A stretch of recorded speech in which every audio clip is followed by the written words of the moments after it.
ಎಲ್ಲರಿಗೂ ಶುಭ ಮುಂಜಾನೆ, ಶುಭೋದಯ. ನಮ್ಮ ನಿತ್ಯವಾದ, ದಿವ್ಯವಾದ, ಭವ್ಯವಾದ, ಅತೀ ಸುಂದರವಾದ, ಅತ್ಯಂತ ಪವಿತ್ರವಾದ ನಮ್ಮ ಒಳಗೆ ಇರುವಂತಹ ಈ ದೇವಾಲಯಕ್ಕೆ ಎಲ್ಲರಿಗೂ ಪ್ರೀತಿಯ ಆತ್ಮೀಯ ಸ್ವಾಗತ. ನನ್ನ ಗುರುವಾಗಿರುವ ಕಾಂಜಂಗಾಡಿನ ಆನಂದಾಶ್ರಮದ ಪಪ್ಪ ಸ್ವಾಮಿ ರಾಮದಾಸ್ ಹಾಗೂ ನನ್ನ ತಾಯಿ ತಂದೆಯರ ಚರಣಾರವಿಂದಗಳಲ್ಲಿ ಅನಂತ ಪ್ರಣಾಮಗಳು. ನಾವು ಭಗವದ್ಗೀತೆಯ 14ನೇ ಅಧ್ಯಾಯ ಗುಣತ್ರಯ ವಿಭಾಗ ಯೋಗ ಇದನ್ನು ತಿಳಿದುಕೊಳ್ಳುವ ಪ್ರಯತ್ನವನ್ನ ಮಾಡ್ತಾ ಇದ್ದೇವೆ. ನಮ್ಮ ಆತ್ಮಾವಲೋಕನ ಅಥವಾ ಆತ್ಮ ವಿಶ್ಲೇಷಣೆ ಮಾಡುವುದಕ್ಕಾಗಿ ಈ ಅಧ್ಯಾಯವನ್ನ ಭಗವಂತ ನಮ್ಗೆ ಕರುಣಿಸಿದ್ದಾನೆ. ಇದನ್ನ ತಿಳಿದುಕೊಂಡು ಅಧ್ಯಾತ್ಮ ಪದದಲ್ಲಿ ಸಾಧನೆ ಮಾಡೋದಿಕ್ಕೆ ತುಂಬಾ ಉಪಕಾರಿ ಇದು. ಯಾಕೆಂತ ಹೇಳಿದ್ರೆ ಈ ಸತ್ವ, ರಜ, ತಮ ಈ 3 ಗುಣಗಳಂದ್ರೆ ಏನು, ಆಮೇಲೆ ಇದರ ಲಕ್ಷಣಗಳು ಏನು, ಈ ಒಂದು ಗುಣ ಪ್ರಧಾನವಾಗಿದ್ದವಂತಹ ವ್ಯಕ್ತಿ ಅಥವಾ ಯಾವುದೇ ಒಂದು ವಸ್ತು ಮುಂದಕ್ಕೆ ಈ ದೇಹ ನಾಶವಾದ ಮತ್ತೆ ಮುಂದಕ್ಕೆ ಗತಿ ಏನಾಗತ್ತೆ, ಹಾಗೆ ಅದರ ಫಲ ಏನು, ಈ ಜೀವನದಲ್ಲಿ ಈ ಜನ್ಮದಲ್ಲಿ ಇದರಿಂದ ಆಗುವ ಲಾಭ ಏನು, ಸತ್ವಗುಣ ಪ್ರಧಾನವಾಗಿದ್ರೆ ಏನಾಗತ್ತೆ, ರಜೋಗುಣ ಪ್ರಧಾನವಾಗಿದ್ರೆ ಏನಾಗತ್ತೆ, ಹಾಗೆ ತಮೋಗುಣ ಪ್ರಧಾನವಾಗಿದ್ರೆ ಏನಾಗತ್ತೆ ಅಂತ ಹೇಳಿ ಭಗವಂತ ಅತ್ಯಂತ ಅದ್ಭುತವಾಗಿ ವರ್ಣಿಸಿದ್ದಾನೆ. ನಾವು ತಿಳಿದುಕೊಳ್ಬೇಕಾದದ್ದು ಏನು ಅಂತ ಹೇಳಿದ್ರೆ ಎಲ್ಲರಲ್ಲಿಯೂ ಈ 3 ಗುಣಗಳು ಖಂಡಿತವಾಗಿಯೂ ಇದ್ದೇ ಇದೆ. ವ್ಯಕ್ತಿ ಇರ್ಬೋದು, ಪ್ರಾಣಿ ಇರ್ಬೋದು, ಸಸ್ಯ ಅಥವಾ ಒಂದು ಜಡ ವಸ್ತು ಕೂಡ ಇರ್ಬೋದು. ಎಲ್ಲದರಲ್ಲಿ ಕೂಡ ಪ್ರಕೃತಿ ಅಂತ ಹೇಳಿದ್ರೆ ಎಲ್ಲವೂ ಬಂತು, ಎಲ್ಲ ಭೂತ ಅಂತ ಹೇಳ್ತೀವಿ. ಎಲ್ಲದರಲ್ಲಿಯೂ ಈ 3 ಗುಣಗಳು ಖಂಡಿತವಾಗಿಯೂ ಇದೆ. ಎಷ್ಟು ಅಂಶದಲ್ಲಿ, ಎಷ್ಟು ಪ್ರಮಾಣದಲ್ಲಿ ಅಂತ ಇದು ವ್ಯತ್ಯಾಸ. ತಮೋಗುಣ ಪ್ರಧಾನವಾಗಿದೆ ಜಡ ವಸ್ತುವಲ್ಲಿ, ಹಾಗೆಯೇ ರಜೋಗುಣ ಪ್ರಧಾನವಾಗಿದೆ ಎಲ್ಲ ಅತ್ಯಂತ ಆಸಕ್ತಿಯಿಂದ ಕೆಲಸ ಮಾಡುವಂತಹ ವ್ಯಕ್ತಿಯಲ್ಲಿ. ಹಾಗೆಯೇ ಸತ್ವಗುಣ ಪ್ರಧಾನವಾಗಿದ್ದ ವ್ಯಕ್ತಿ ಹೇಗಿರ್ತಾನೆ, ಸರ್ವದ್ವಾರೇಶು ದೇಹೇಸ್ಮಿನ್ ಪ್ರಕಾಶ ಉಪಜಾಯತೆ, ಎಲ್ಲ ದ್ವಾರಗಳು ತೆರೆದಿರತ್ತೆ. ಯಾವುದಕ್ಕೆ ದ್ವಾರಗಳು ಅಂತ ಹೇಳಿದ್ರೆ ನಮ್ಮ ಜ್ಞಾನೇಂದ್ರಿಯಗಳು. ಯಾವುದಕ್ಕಾಗಿ ತೆರೆದಿರುತ್ತೆ ಅದು? ಜ್ಞಾನವನ್ನ ಪಡೆದುಕೊಳ್ಳೋದಕ್ಕೋಸ್ಕರ. ಜ್ಞಾನ ಅಂತ ಹೇಳಿದ್ರೆ ಅದು ಲೌಕಿಕ ಜ್ಞಾನ ಕೂಡ ಇದೆ, ಹಾಗೆಯೇ ಅದಕ್ಕಿಂತ ಹೆಚ್ಚಾಗಿ ಅಧ್ಯಾತ್ಮ ಜ್ಞಾನವನ್ನ ಪಡೆಯುವಂತಹ ಆಸಕ್ತಿ ಇರುವಂತಹ ಆ ಜ್ಞಾನೇಂದ್ರಿಯಗಳಾಗಿರತ್ತೆ. ಅದಕ್ಕಾಗಿ ಸರ್ವದ್ವಾರೇಶು ದೇಹೇಸ್ಮಿನ್ ಅಂತ ಹೇಳದ. ಆಮೇಲೆ ಲೋಭ, ನಮ್ಮ ವಿಶ್ಲೇಷಣೆ ನಾವು ಮಾಡ್ಕೊಳ್ಬೇಕು ಅಂತಾದ್ರೆ ನನ್ನಲ್ಲಿ ಲೋಭ ಇದೆಯಾ, ಲೋಭ ಪ್ರವೃತ್ತಿರಾರಂಭ ಕರ್ಮಣಾಮ ಶಮಸ್ಪೃಹ ಅಂತ ಹೇಳ್ತಾನೆ. ಲೋಭ ಇದೆ ಅಂತ ಹೇಳಿದ್ರೆ ಓಹೋ ನನ್ನಲ್ಲಿ ರಜೋಗುಣ ಜಾಸ್ತಿ ಆಗ್ತಾ ಇದೆ, ನನಗೆ ಅಶಮ, ಒಂಥರ ರೆಸ್ಟ್ಲೆಸ್ನೆಸ್, ಯಾವಾಗ ನೋಡಿದ್ರು ಏನೋ ಒಂದು ಇದೆ, ಈ ಕೆಲಸ ಮಾಡಿದ್ದೇನೆ ಇದರ ರಿಸಲ್ಟ್ ಏನಾಗತ್ತೋ ಏನೋ, ಅದು ಏನು ಚಿಕ್ಕ ಪುಟ್ಟ ಕೆಲಸವೂ ಇರ್ಬೋದು. ಅಡಿಗೆ ಮಾಡೋದ್ರಲ್ಲಿ ಇವತ್ತು ಸರಿಯಾಗಿ ಬರ್ತದೋ ಇಲ್ವೋ, ಅದು ರುಚಿ ಮೊನ್ನೆ ಚೆನ್ನಾಗಿತ್ತು ಇವತ್ತು ರುಚಿ ಬರುತ್ತೋ ಇಲ್ವೋ, ಇವತ್ತು ಅತಿಥಿಗಳು ಬರ್ತಿದ್ದಾರೆ ಇವತ್ತು ಚೆನ್ನಾಗಿ ಬಾರ್ದಿದ್ರೆ ನಾನು ಏನ್ ಮಾಡೋದು, ಈ ತರದ್ದು ಒಂದು ಮನಸ್ಸಿಗೆ ಒಂದು ವಿಶ್ರಾಂತಿಯೇ ಇಲ್ಲದಾಗೆ, ವಿರಾಮವೇ ಇಲ್ಲದ ತರ ಅಶಮ. ಸ್ಪೃಹ ಅಂತ ಹೇಳಿದ್ರೆ ನಾವು ಯಾವುದೇ ಕೆಲಸ ಮಾಡಿದಾಗ ಒಳ್ಳೆ ಫಲ ಬಂತು ಅಂತ ಹೇಳಿದ್ರೆ ಅದಕ್ಕೊಂದು ಅಟ್ಯಾಚ್ಮೆಂಟ್. ನಮಗೆ ಯಾರಾದ್ರೂ ಬಂದು ಹೇಳ್ತಾರೆ ನೋಡಿ ಒಳ್ಳೇದಾಗಿದೆ ನೀವು ಮಾಡಿದ್ದು ಅಂತ ಹೇಳಿದ್ರೆ ನಮ್ಮ ಬೆನ್ನು ನಾವೇ ತಟ್ಟಿಕೊಳ್ತೇವೆ, ಎಷ್ಟು ಹೊರಗಡೆ ತೋರಿಸೋದಿಲ್ಲ, ಆದ್ರೆ ಮನಸ್ಸಿನಲ್ಲಿ ಅಪ್ಪ ಎಷ್ಟು ಖುಷಿ. ಯಾಕೆ ಹಾಗಾಗತ್ತೆ? ಅಲ್ಲಿ ಆ ಸ್ಪೃಹೆ ಇದೆ. ಅಂದ್ರೆ ನಾವು ಮಾಡಿದಂತಹ ಕೆಲಸಕ್ಕೆ ಒಂದು ಅಲ್ಲಿ ಅಟ್ಯಾಚ್ಮೆಂಟ್, ಅಚೀವ್ಮೆಂಟ್, ಯಾವುದನ್ನ ನಾವು ಸಾಧಿಸಿದ್ದೇವೋ ಅದಕ್ಕೆ ನಾನೇ ಸಾಧಿಸಿದ್ದೇನೆ, ಇದು ವ್ಯಾಮೋಹ. ಹಾಗೆಯೇ ಅಪ್ರಕಾಶ, ಅಪ್ರವೃತ್ತಿ, ಮೋಹ ಇದೆಲ್ಲ ಬರುವಂತದ್ದು ತಮೋಗುಣ ಜಾಸ್ತಿ ಆದಾಗ ಯಾವುದ್ರಲ್ಲಿಯೂ ಒಂದು ಆಸಕ್ತಿ ಇಲ್ಲ, ಯಾವ ಒಂದು ಜ್ಞಾನೇಂದ್ರಿಯಗಳು ಕೂಡ ಸರಿಯಾಗಿ ಕೆಲಸ ಮಾಡ್ತಾ ಇದೆ ಯಾವುದಕ್ಕೆ? ತಿನ್ನೋದಕ್ಕೆ, ಮಲ್ಗೋದಕ್ಕೆ ಮಾತ್ರ. ಜಾಸ್ತಿ ತಿಂದಾಗ, ಜಾಸ್ತಿ ನಿದ್ದೆ ಮಾಡಿದಾಗ ಓಹೋ ನನ್ನಲ್ಲಿ ತಮೋಗುಣ ಜಾಸ್ತಿ ಆಗ್ತಾ ಇದೆ. ಮಳೆ ಬಂದಾಗ ನೋಡಿ ಏನಾದ್ರೂ ಕುರುಕಲು ತಿಂಡಿ ತಿಂದು ಎಷ್ಟು ಪ್ಯಾಕೆಟ್ ಇದ್ದಷ್ಟು ಒಳಗಡೆ ಹೋಗತ್ತೆ, ಆಮೇಲೆ ಚೆನ್ನಾಗಿ ನಿದ್ದೆ ಹೊಡಿಯೋದು, ಒಳ್ಳೆ ರಗ್ ಹೊದ್ಕೊಂಡು ಚೆನ್ನಾಗಿ ನಿದ್ದೆ ಹೊಡಿಯೋದು.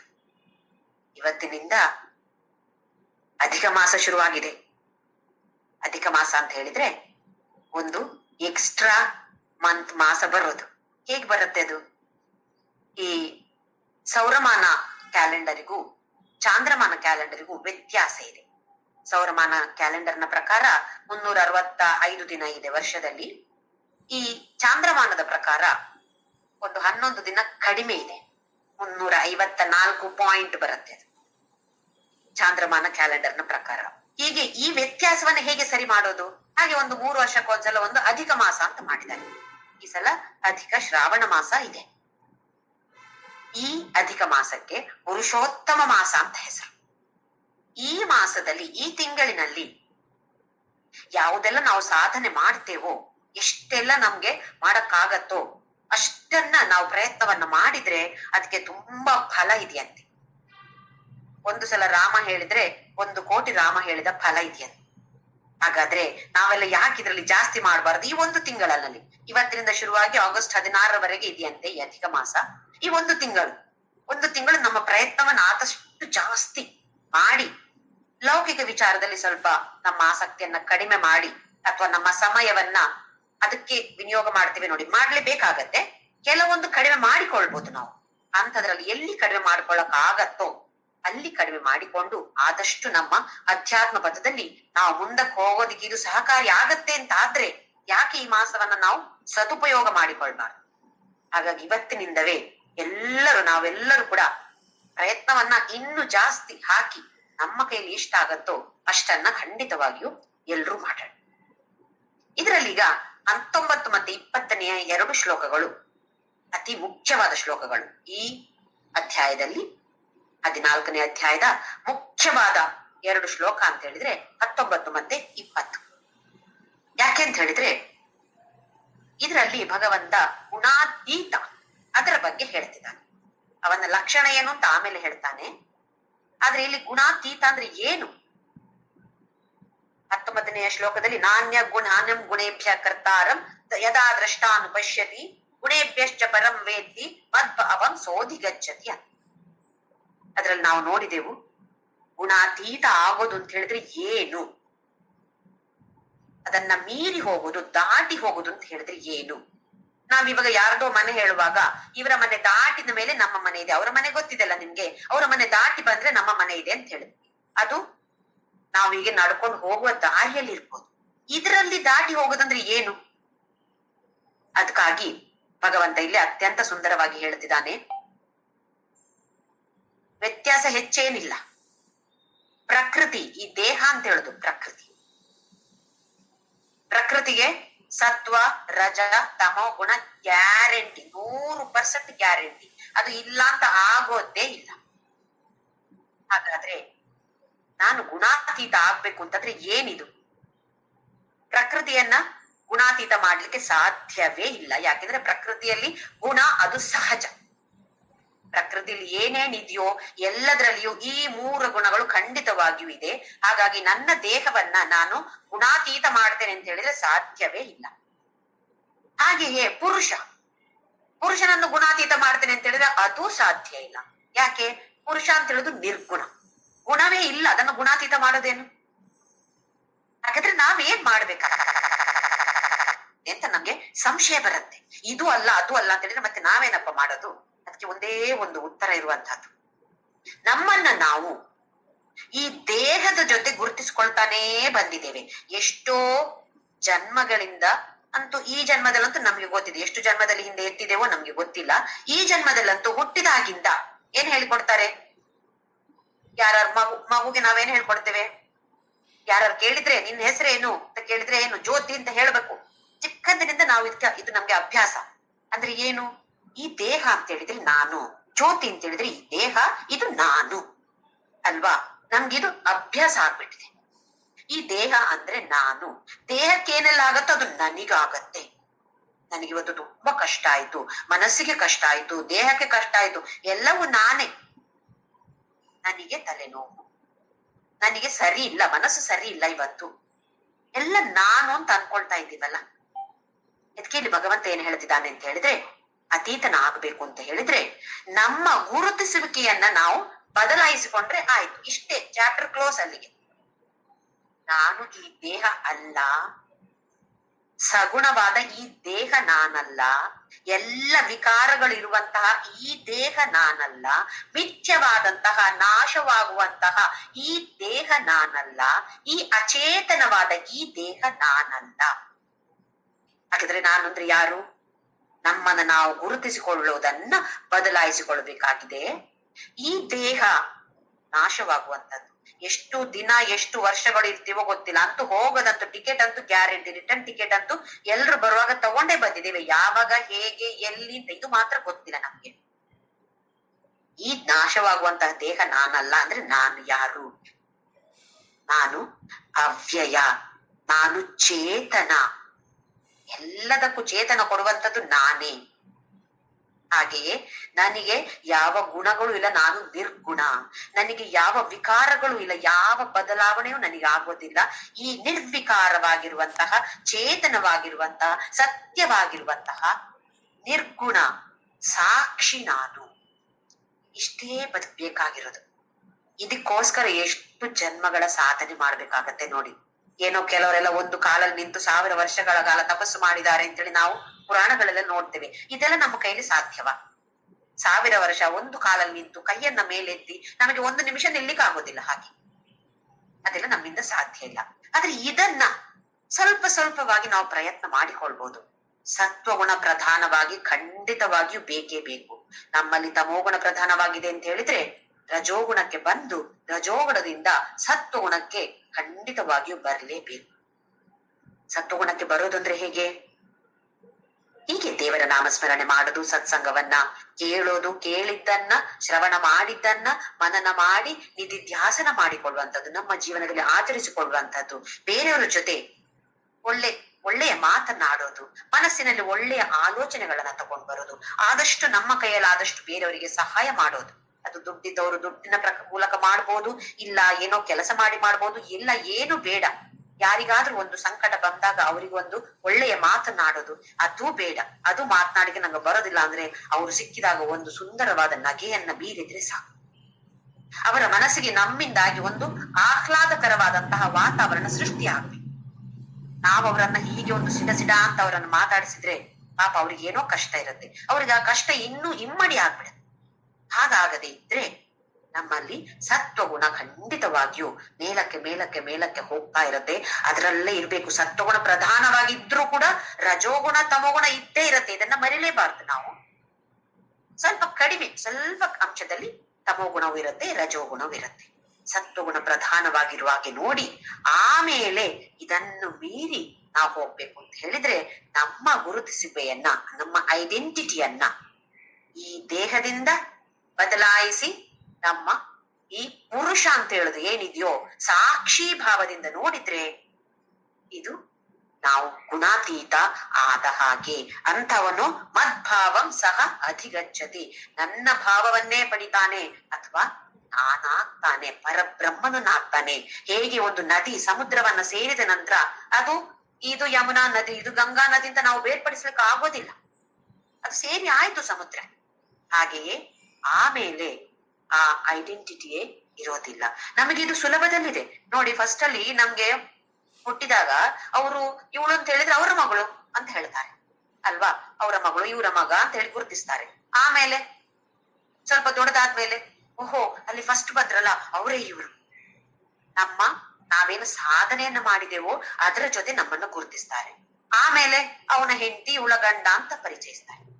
ಆಮೇಲೆ ಇವರ ಅಮ್ಮ, ಆ ಹುಡುಗ ಚೆನ್ನಾಗಿ ಸ್ಪೋರ್ಟ್ಸ್ ಅಲ್ಲಿ ಚೆನ್ನಾಗಿ ಮಾಡ್ದಲ್ವಾ, ಸಿಂಧುವಿನ ಅಮ್ಮ ನೋಡಿ ಹೇಗೆ ಹೇಳ್ತಾರೆ, PV ಸಿಂಧುವಿನ ಅಮ್ಮ, ಅದು ಗೋಪಿಚಂದಿನ ಅಮ್ಮ ಅಂತ ಹೇಳಲ್ವಾ.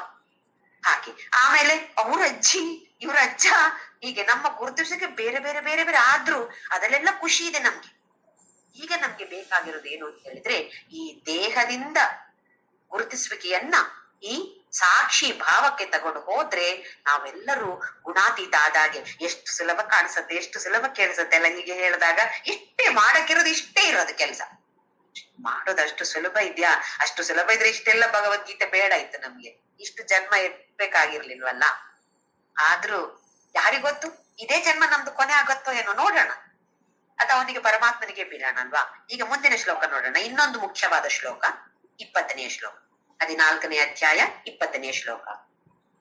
ಗುಣಾನೇತಾನತೀತ್ಯತ್ರೀನ್ ದೇಹಿ ದೇಹ ಸಮುದ್ಭವಾನ್ ಜನ್ಮ ಮೃತ್ಯು ಜರಾ ದುಃಖೈಹಿ ವಿಮುಕ್ತೋ ಮೃತಮಶ್ನುತೆ.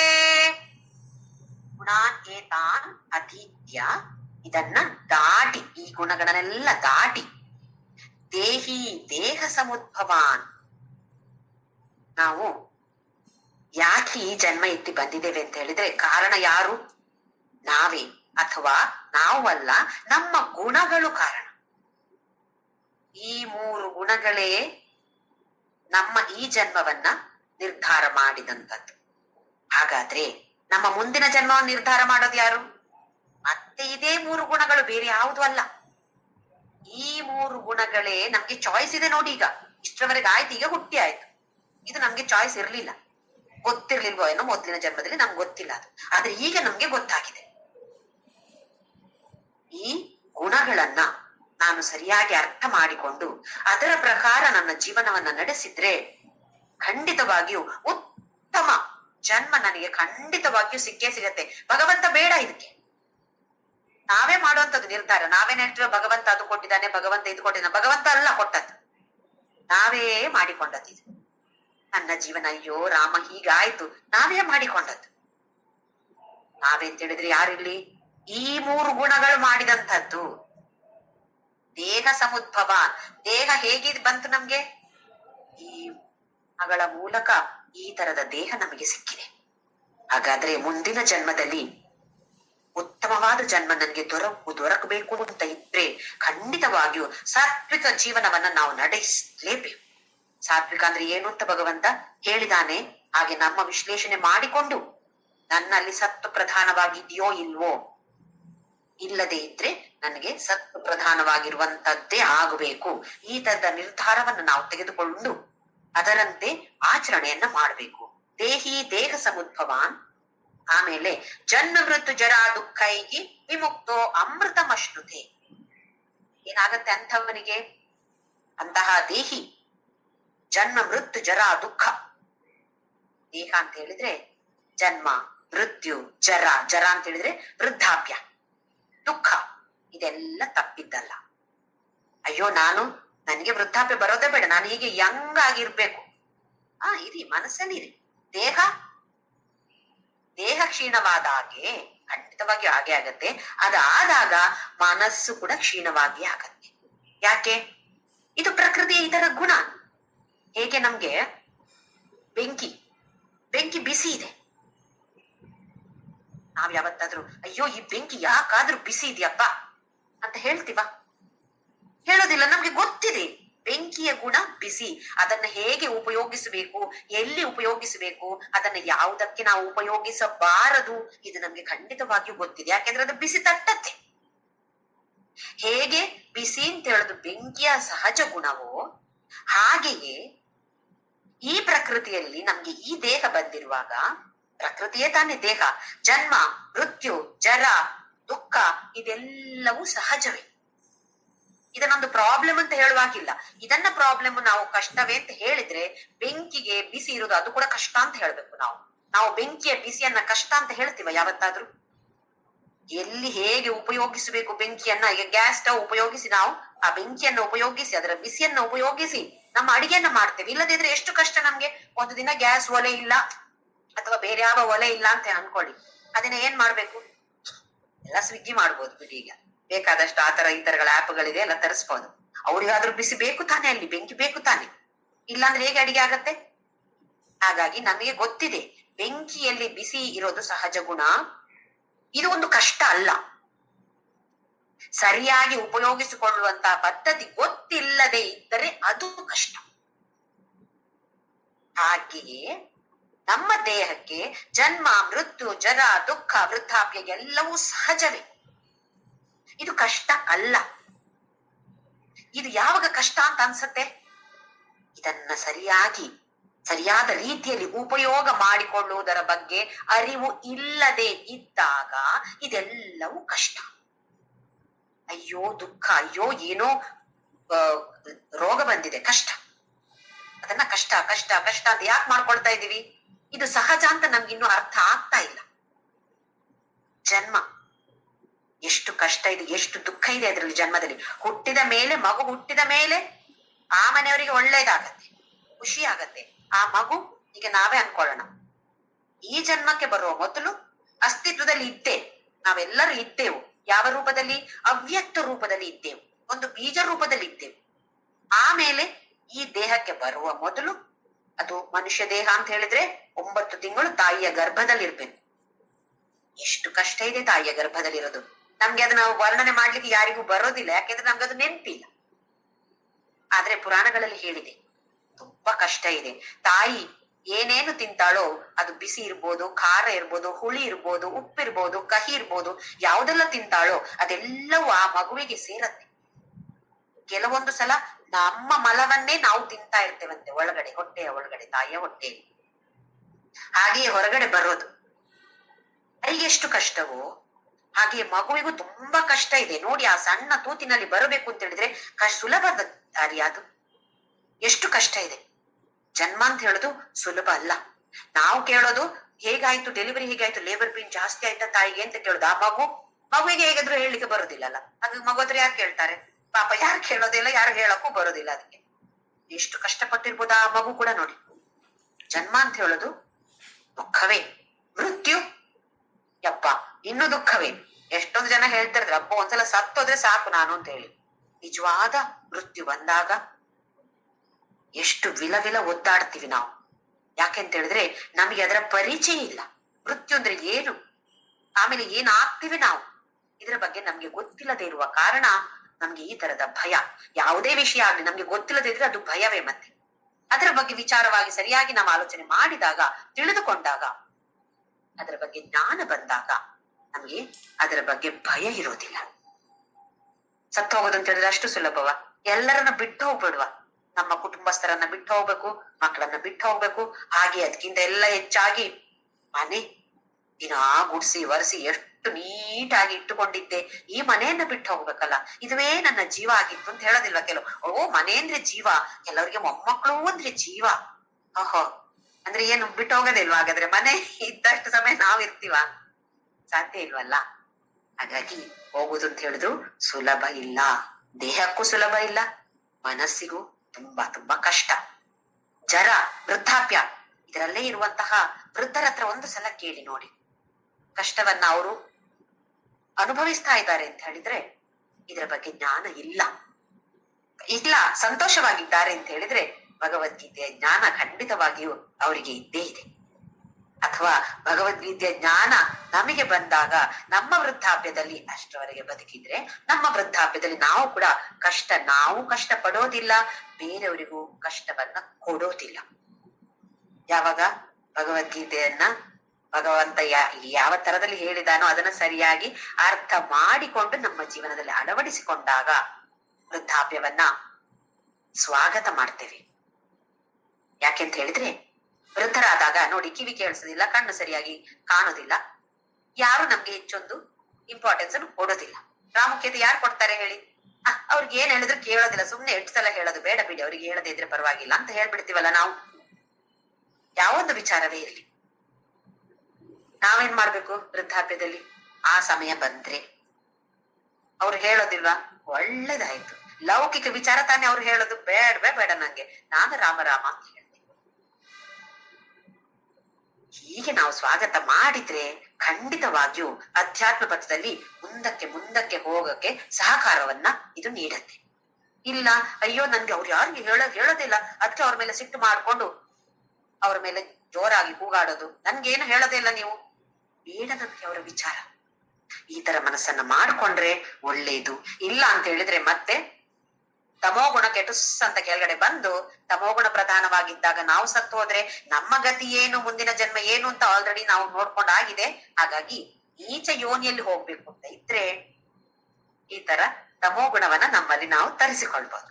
ಆಮೇಲೆ ದುಃಖ, ಎಲ್ಲ ವಿಷಯದಲ್ಲೂ ದುಃಖ. ಯಾಕೆ ಹೀಗೆ ನಮ್ಗೆ ದುಃಖ ಆಗ್ತಾ ಇದೆ ಅಂತ ಹೇಳಿದ್ರೆ, ಈ ದೇಹ ನಾನು ಅಂತ ಹೇಳಿ ನಾವು ಗುರುತಿಸಿಕೊಂಡಿದ್ದೇವೆ. ಇದಕ್ಕೆ ಉದಾಹರಣೆಯನ್ನು ನಾನು 2-3 ಉದಾಹರಣೆಯನ್ನು ಕೊಟ್ಟಿದ್ದೇನೆ. ಇನ್ನೊಂದು ಉದಾಹರಣೆ ಕೊಡ್ತೇನೆ ಈಗ. ಒಂದು ಸಲ ಒಬ್ರು ತುಂಬಾ 20-25 ಲಕ್ಷವೋ 30 ಲಕ್ಷವೋ ಕೊಟ್ಟು ಒಂದು ಸುಂದರವಾದ ಕಾರನ್ನ ಖರೀದಿ ಮಾಡಿದ್ರಂತೆ. ಕಾರು ಖರೀದಿ ಮಾಡಿದಾಗ ನಮ್ಗೆ ಗೊತ್ತಿರೋದು ಎಷ್ಟು ಸಂತೋಷ ಮನೆಯಲ್ಲಿ ಎಲ್ಲರಿಗೂ ಅಂತ ಹೇಳಿ. ಒಂದು ವಾರ ಅಂತೂ ಅದನ್ನ ನೋಡೋದು ಹೊರಗಡೆ ಹೋಗೋದು, ಅದರ ಉಜ್ಜೋದು ನೋಡೋದು ಇದೇ ಕೆಲಸ ಎಲ್ರಿಗೂ, ಮನೆಯಲ್ಲಿ ಎಲ್ರಿಗೂ ಕೂಡ. ಒಳಗಡೆ ಹೋಗಿ ಕೂತ್ಕೊಳ್ಳೋದೇ ಇದ್ರು ಕೂಡ ಹೊರಗಡೆಯಿಂದಂತೂ ಚಂದ ಒಳ್ಳೆ ಶೈನಿಂಗ್ ಇರ್ಬೇಕು, ಅದು ಹಾಗ್ ಮಾಡ್ತಾ ಇರ್ತೇವೆ. ಸ್ವಲ್ಪ ದಿನ ಆದ ಮತ್ತೆ ಬೇಡ, ನಮ್ಗೆ ಅಷ್ಟೆಲ್ಲ ಇಂಟ್ರೆಸ್ಟ್ ಇರೋದಿಲ್ಲ ಅದ್ರ ಶುರುವಲ್ಲಿ. ಹೀಗೆ ಒಂದು ದಿನ ಆ ಖರೀದಿ ಮಾಡಿದಂತಹ ವ್ಯಕ್ತಿ ಹೊರಗಡೆ ಬಂದು ನೋಡ್ತಾ ಇದ್ದಾನೆ. ಅವನ ಪುಟ್ಟ ಮಗು ಹುಡುಗ, ಒಂದು 5-6 ವರ್ಷದ ಹುಡುಗ, ಏನೋ ಮಾಡ್ತಿದ್ದಾನೆ ಅಲ್ಲಿ. ಏನ್ ಮಾಡ್ತಿದ್ಯೋ ಅಂತ ನೋಡಕ್ ಹೋದ್ರೆ ಏನೋ ಒಂದು ಚೂಪಾದ ಕಲ್ಲನ್ನ ಹಿಡಿದುಕೊಂಡು ಅದ್ರಲ್ಲಿ ಏನೋ ಗೀರ್ತಾ ಇದ್ದಾನೆ ಕಾರಲ್ಲಿ. ಹೊಸ ಕಾರು, 30 ಲಕ್ಷ ಕೊಟ್ಟು ಖರೀದಿ ಮಾಡಿದ ಕಾರು, 1 ವಾರ ಆಗಿದೆ ಅಷ್ಟೇ, ಅದರಲ್ಲಿ ಏನೋ ಗೀರ್ತಾ ಇದ್ದಾನೆ. ಇವನಿಗೆ ಬಂತು ಸಿಟ್ಟು. 30 ಲಕ್ಷ ಕೊಟ್ಟು 1 ವಾರ ಆಗ್ಲಿಲ್ಲ, ಬಿಸಿ ಇನ್ನು ಕಡಿಮೆ ಆಗಿಲ್ಲ, ಅದರಲ್ಲಿ ಗೀಚ್ತಾ ಇದ್ಯಾ ನೀನು ಅಂತ ಹೇಳ್ಬಿಟ್ಟು ಏನು ಕೈಯಲ್ಲಿ ಸಿಕ್ತೋ, ಕೈ ಹತ್ರ ಏನ್ ಸಿಕ್ತೋ ಅದ್ರಲ್ಲಿ ತಗೊಂಡೋಗಿ ಆ ಪುಟ್ಟ ಮಗುವಿನ ಕೈಗೆ ಹೊಡೆದೇ ಬಿಟ್ಟಾಂತೆ. ಸಿಟ್ಟು ಈ ತರ ಮಾಡತ್ತೆ ನಮ್ಮನ್ನ. ಹೊಡೆದಾಗ ಏನ್ ಮಾಡ್ತೀವಿ ಅಂತ ಗೊತ್ತಾಗಲ್ಲ ನೋಡಿ ನಮ್ಗೆ. ನಾವು ಎಷ್ಟು ತೀವ್ರತೆಯಿಂದ ಹೊಡಿತೇವೆ ಅಂತ ಹೇಳಿದ್ರೆ, ಅವನ್ ಹ್ಯಾಗ್ ಹೊಡ್ತಾ ಅಂತ ಹೇಳಿದ್ರೆ ಆ ಮಗುವಿನ ಕೈ ಎಲ್ಲ ಜಜ್ಜಿ ಹೋಯ್ತಂತೆ. ತಕ್ಷಣ ಅಲ್ಲೇನೋ ಹ್ಯಾಮರ್ ಇತ್ತು, ಅದ್ರಲ್ಲಿ ಹೊಡೆದಿರ್ಬೇಕು ಅವನು. ತಕ್ಷಣ ಆ ಹುಡುಗನನ್ನ ಆಸ್ಪತ್ರೆಗೆ ಕರ್ಕೊಂಡು ಹೋಗ್ಬೇಕಾಯ್ತು.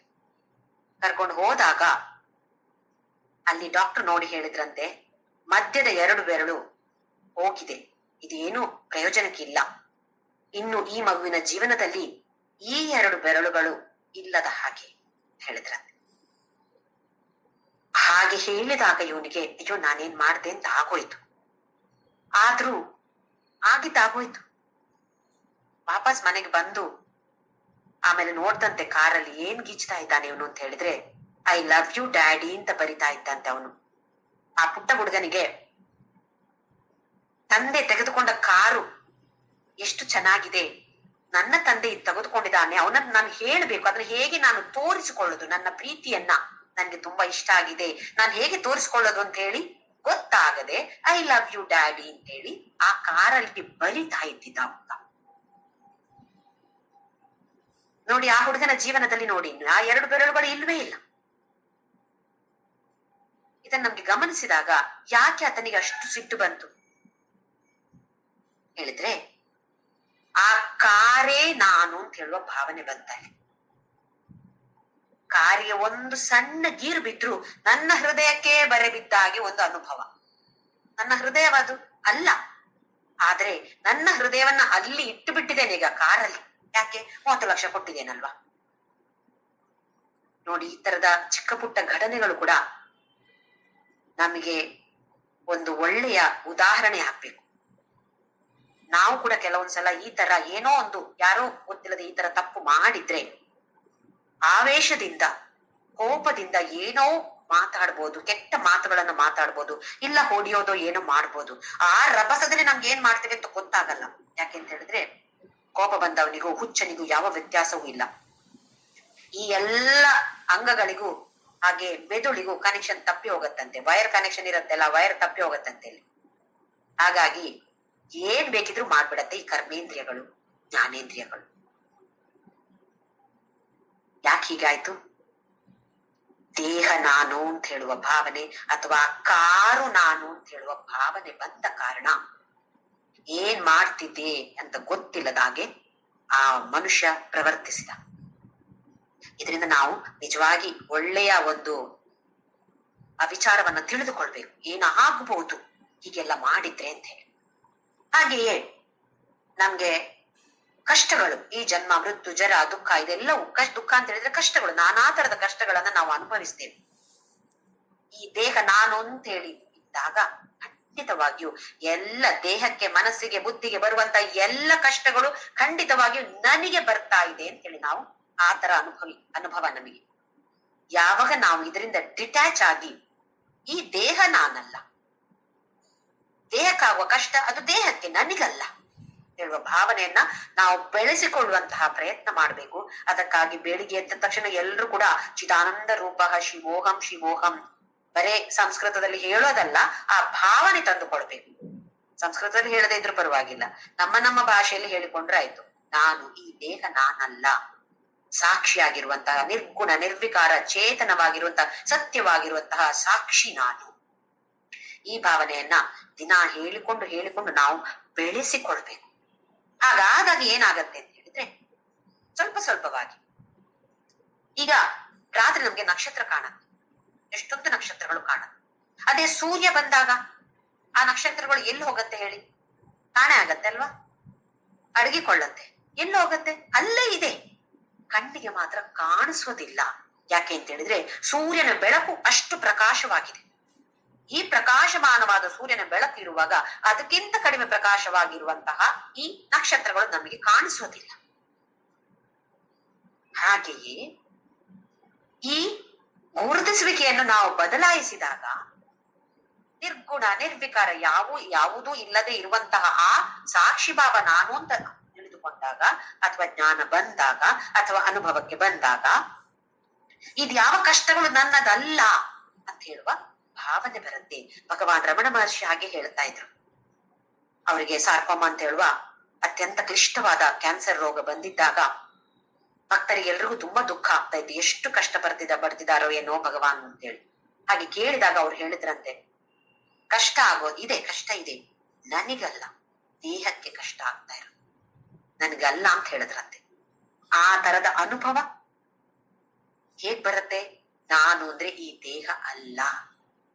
ಹಾಗೆ ಇನ್ನೊಂದು ಉದಾಹರಣೆ ಹೇಳೋದಿದ್ರೆ,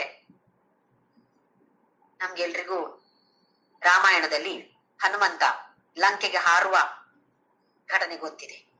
ಹಾರುವ ಮೊದಲು ಅಪ್ಪ ಸಮುದ್ರ ಎಷ್ಟು ದೊಡ್ಡದಿದೆಪ್ಪ ಅಂತ ಹೇಳಿ ಹೇಳ್ತಾ ಇದ್ದ. ಭಾವನೆ ಬರ್ತಾ ಇತ್ತು, ಇದು ಸಾಧ್ಯ ಇದೆಯಾ ಅಂತ ಹೇಳುವ ಭಾವನೆ ಬರ್ತಾ ಇತ್ತು. ಆದ್ರೆ ರಾಮ ಅಂತ ಹೇಳಿ ರಾಮನ ಮೇಲೆ ದೃಷ್ಟಿಯನ್ನು ಯಾವತ್ತು ಹಾಕಿದ್ನೋ ಆಗ ಅವನಿಗೆ ಗೋಷ್ಪದೀಕೃತ ವಾರಾಶಿ ಮಶಕೀಕೃತ ರಾಕ್ಷಸಂ, ರಾಮಾಯಣ ಅದರಲ್ಲಿ ಏನ್ ಬರುತ್ತೆ? ಗೋಷ್ಪದೀಕೃತ ವಾರಾಶಿ. ಏನಾಗಂದ್ರೆ ಗೋಹೋಪದಿ, ಒಂದು ಗೋವಿನ, ಒಂದು ದನದ, ಆಕಳಿನ ಪಾದದಲ್ಲಿ ಗೊರಸಿರತ್ತೆ ನೋಡಿ. ಸಣ್ಣ ಜಾಗದಲ್ಲಿ ಎಷ್ಟು ನೀರು ನಿಲ್ಬಹುದು?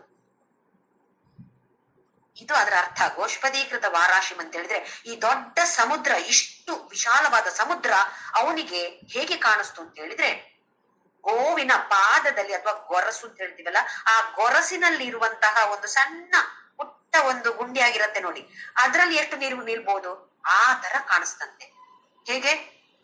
ದೃಷ್ಟಿಯೆಲ್ಲ ಈಗ ಈ ಸಮುದ್ರದಿಂದ ತೆಗೆದು ರಾಮನ ಮೇಲೆ ಹಾಕಿದ. ಅವನ ದೃಷ್ಟಿ ಯಾವತ್ತು ರಾಮನ ಮೇಲೆ ಇತ್ತು, ಆದರೆ ಈ ಸಮುದ್ರವನ್ನು ಒಂದು ಸಲ ನೋಡಿದಾಗ ಅವನಿಗೆ ಅಷ್ಟು ಶಕ್ತಿ ಇದೆ ಅಂತ ಅನ್ನಿಸಿರ್ಲಿಲ್ಲ. ರಾಮನ ಮೇಲೆ ಯಾವತ್ತು ದೃಷ್ಟಿ ಹಾಕಿದ್ನೋ ಆಗ ಓಹೋ, ಇದೇನು ಸಮುದ್ರ, ಇದು ಬರೇ ಒಂದು ದನದ ಕಾಲಿನ ಗೊರಸಿನಲ್ಲಿರುವಂತಹ ಒಂದು ಸಣ್ಣ ಗುಂಡಿ ಮಾತ್ರ ಅಂತ ಆಯ್ತಂತೆ. ಹಾಗೆ ಮಶಕೀಕೃತ ರಾಕ್ಷಸ, ಹಾಗೆ ಎಲ್ಲ ರಾಕ್ಷಸರು, ಎಷ್ಟೊಂದು ರಾಕ್ಷಸರು ಕಾಣಿಸ್ತಾರೆ ಅವನಿಗೆ. ಹೇಗ್ ಕಾಣಿಸಿದ್ರು? ಬರೀ ಸೊಳ್ಳೆಗಳ ತರ ಕಾಣಿಸಿದ್ರ, ಚಿಕ್ಕ ಪುಟ್ಟ ಸೊಳ್ಳೆಗಳು. ಈ ಸೊಳ್ಳೆಗಳನ್ನ ಕೊಲ್ಬೇಕು ಅಂತ ಹೇಳಿದ್ರೆ ವರ್ಷಾನುಗಟ್ಲೆ ನಾವೇನು ಪ್ರಾಕ್ಟೀಸ್ ಮಾಡ್ತೀವ? ಇಲ್ಲ, ಒಂದು ಟಕ್ ಅಂತ ಮಾಡ್ತೀವಿ, ಇಲ್ಲ ಒಂದು ಬೀಗ ಬ್ಯಾಟ್ ಬರತ್ತಲ್ಲ ಅದರಿಂದ ಒಂದು ಹಿಡಿದು ಟಕ್ ಅಂತ ಮಾಡ್ತೀವಿ ಅಲ್ವೇ? ಹಾಗೆ ಅವನಿಗೆ ರಾಮನ ಮೇಲೆ ದೃಷ್ಟಿ ಹಾಕಿದಾಗ ಈ ರಾಕ್ಷಸರನ್ನ ಕಂಡ್ರೆ ಇವೆಲ್ಲ ಏನ್ ಇಟ್ಟದ್ದು ಸೊಳ್ಳೆಗಳ ತರ ಇದೆ ಅಂತ ಈ ತರದ ಭಾವನೆ ಬಂತಂತೆ. ಹೇಗೆ?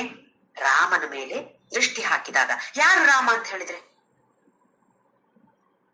ಹನುಮಂತನ ಹೃದಯದ ಒಳಗೆ ಇದ್ದಂತ ಪುರುಷೋತ್ತಮ.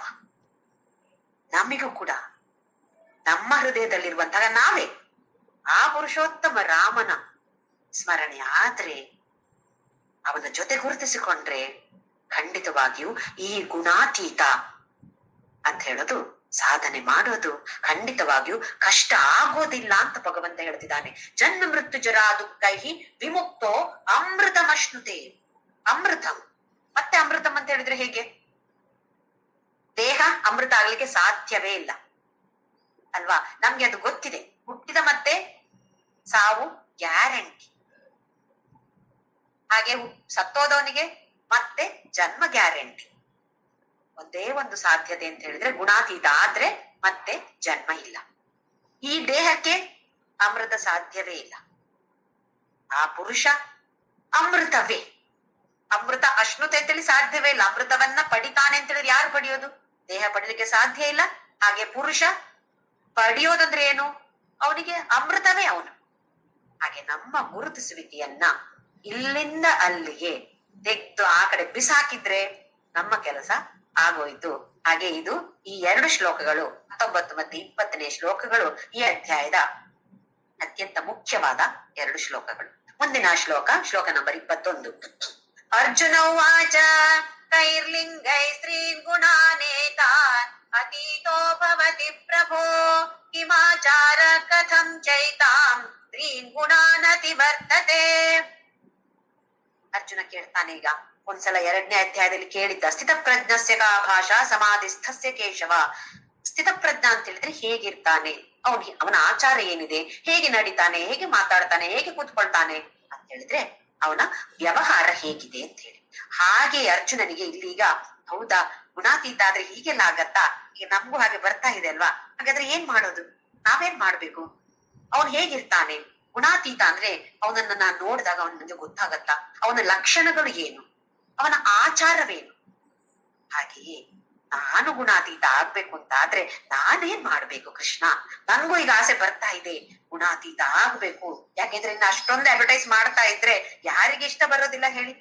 ನಮ್ಗೂ ಇವಾಗ ಆಗ್ತಾ ಇದೆಲ್ಲ, ನಾನು ಆಗ್ಬೇಕಪ್ಪ, ಸತ್ವ ಪ್ರಧಾನವಾದ ಜೀವನ ನನ್ನದಾಗ್ಬೇಕು, ಆಮೇಲೆ ಅದನ್ನು ಮೀರಿ ನಾನ್ ಖಂಡಿತವಾಗಿ ಹೋಗ್ಬೇಕು. ಯಾಕೆ ಅಂತ ಹೇಳಿದ್ರೆ ನನ್ನ ನೆಕ್ಸ್ಟ್ ಜನ್ಮ, ಮುಂದಿನ ಜನ್ಮ ಇದರ ಮೇಲೆ ಹೊಂದಿಕೊಂಡಿದೆ ಅಂತ ಆದ್ರೆ ಖಂಡಿತವಾಗಿಯೂ ನಾನು ಸಾತ್ವಿಕ ಆಗ್ಲೇಬೇಕು. ಹೇಗೆ ಆಮೇಲೆ ಇದನ್ನು ಮೀರಿ ದಾಟಬೇಕು, ಹೋಗ್ಬೇಕು ಅಂತ ಹೇಳಿದ್ರೆ ಇದು ನಾನ್ ಹೇಗ್ ಮಾಡೋದು ಕೃಷ್ಣ ಅಂತ. ಲಿಂಗ ಅಂತ ಹೇಳಿದ್ರೆ ಇಲ್ಲಿ ಸೂಚಿ, ಇಂಡಿಕೇಟರ್, ಯಾವ ತರದ ಸೂಚಿ ಇರುತ್ತೆ. ಕೈರ್ಲಿಂಗೈ ಯಾರಿಗೆ? ತೀನ್ ಗುಣಾನ್ ಅತೀತ ಪ್ರಭು. ಹೇ ಪ್ರಭು, ಈ ಅತೀತನಾದವನು ಒಂದು ಸೂಚಿ ನನ್ಗೆ ಹೇಳು, ಲಕ್ಷಣಗಳು ಏನು.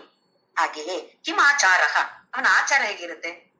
ನಮ್ಗೇನೋ ಇರುತ್ತೆ ನೋಡಿ, ಏನೋ ಈ ತರ ಆದ ತಕ್ಷಣ ಅರೇ ಸಂಸ್ಕೃತದಲ್ಲೇ ಮಾತಾಡ್ತೀವೇನೋ ನಾವು, ಅವನ ಆತರ ಮಾತಾಡ್ತಾನ, ಅವನ್ ಹೇಗ್ ನಡೀತಾನೆ, ನಮ್ಮಾಗಿ ನಾರ್ಮಲ್ ಆಗಿ ಇರ್ತಾನ, ಅಲ್ಲ ಡ್ರೆಸ್ ಹೇಗೆ ಹಾಕೋತಾನೆ, ಏನೋ ಹೀಗೆ ಕಾವಿ ಬಟ್ಟೆ ಹಾಕೋಬೇಕಾ, ಬಿಳಿ ಬಟ್ಟೆ ಮಾತ್ರ ಹಾಕೋಬೇಕಾ, ನಮ್ಮಾಗಿ ಹೀಗೆಲ್ಲ ಹಾಕೊಳ್ಳುವಾಗಿಲ್ವಾ, ಅವನ ಆಚಾರ ಹೇಗಿದೆ, ಇದೆಲ್ಲ ನಮ್ಗೆ ಸಂಶಯ ಬರುತ್ತಲ್ವಾ.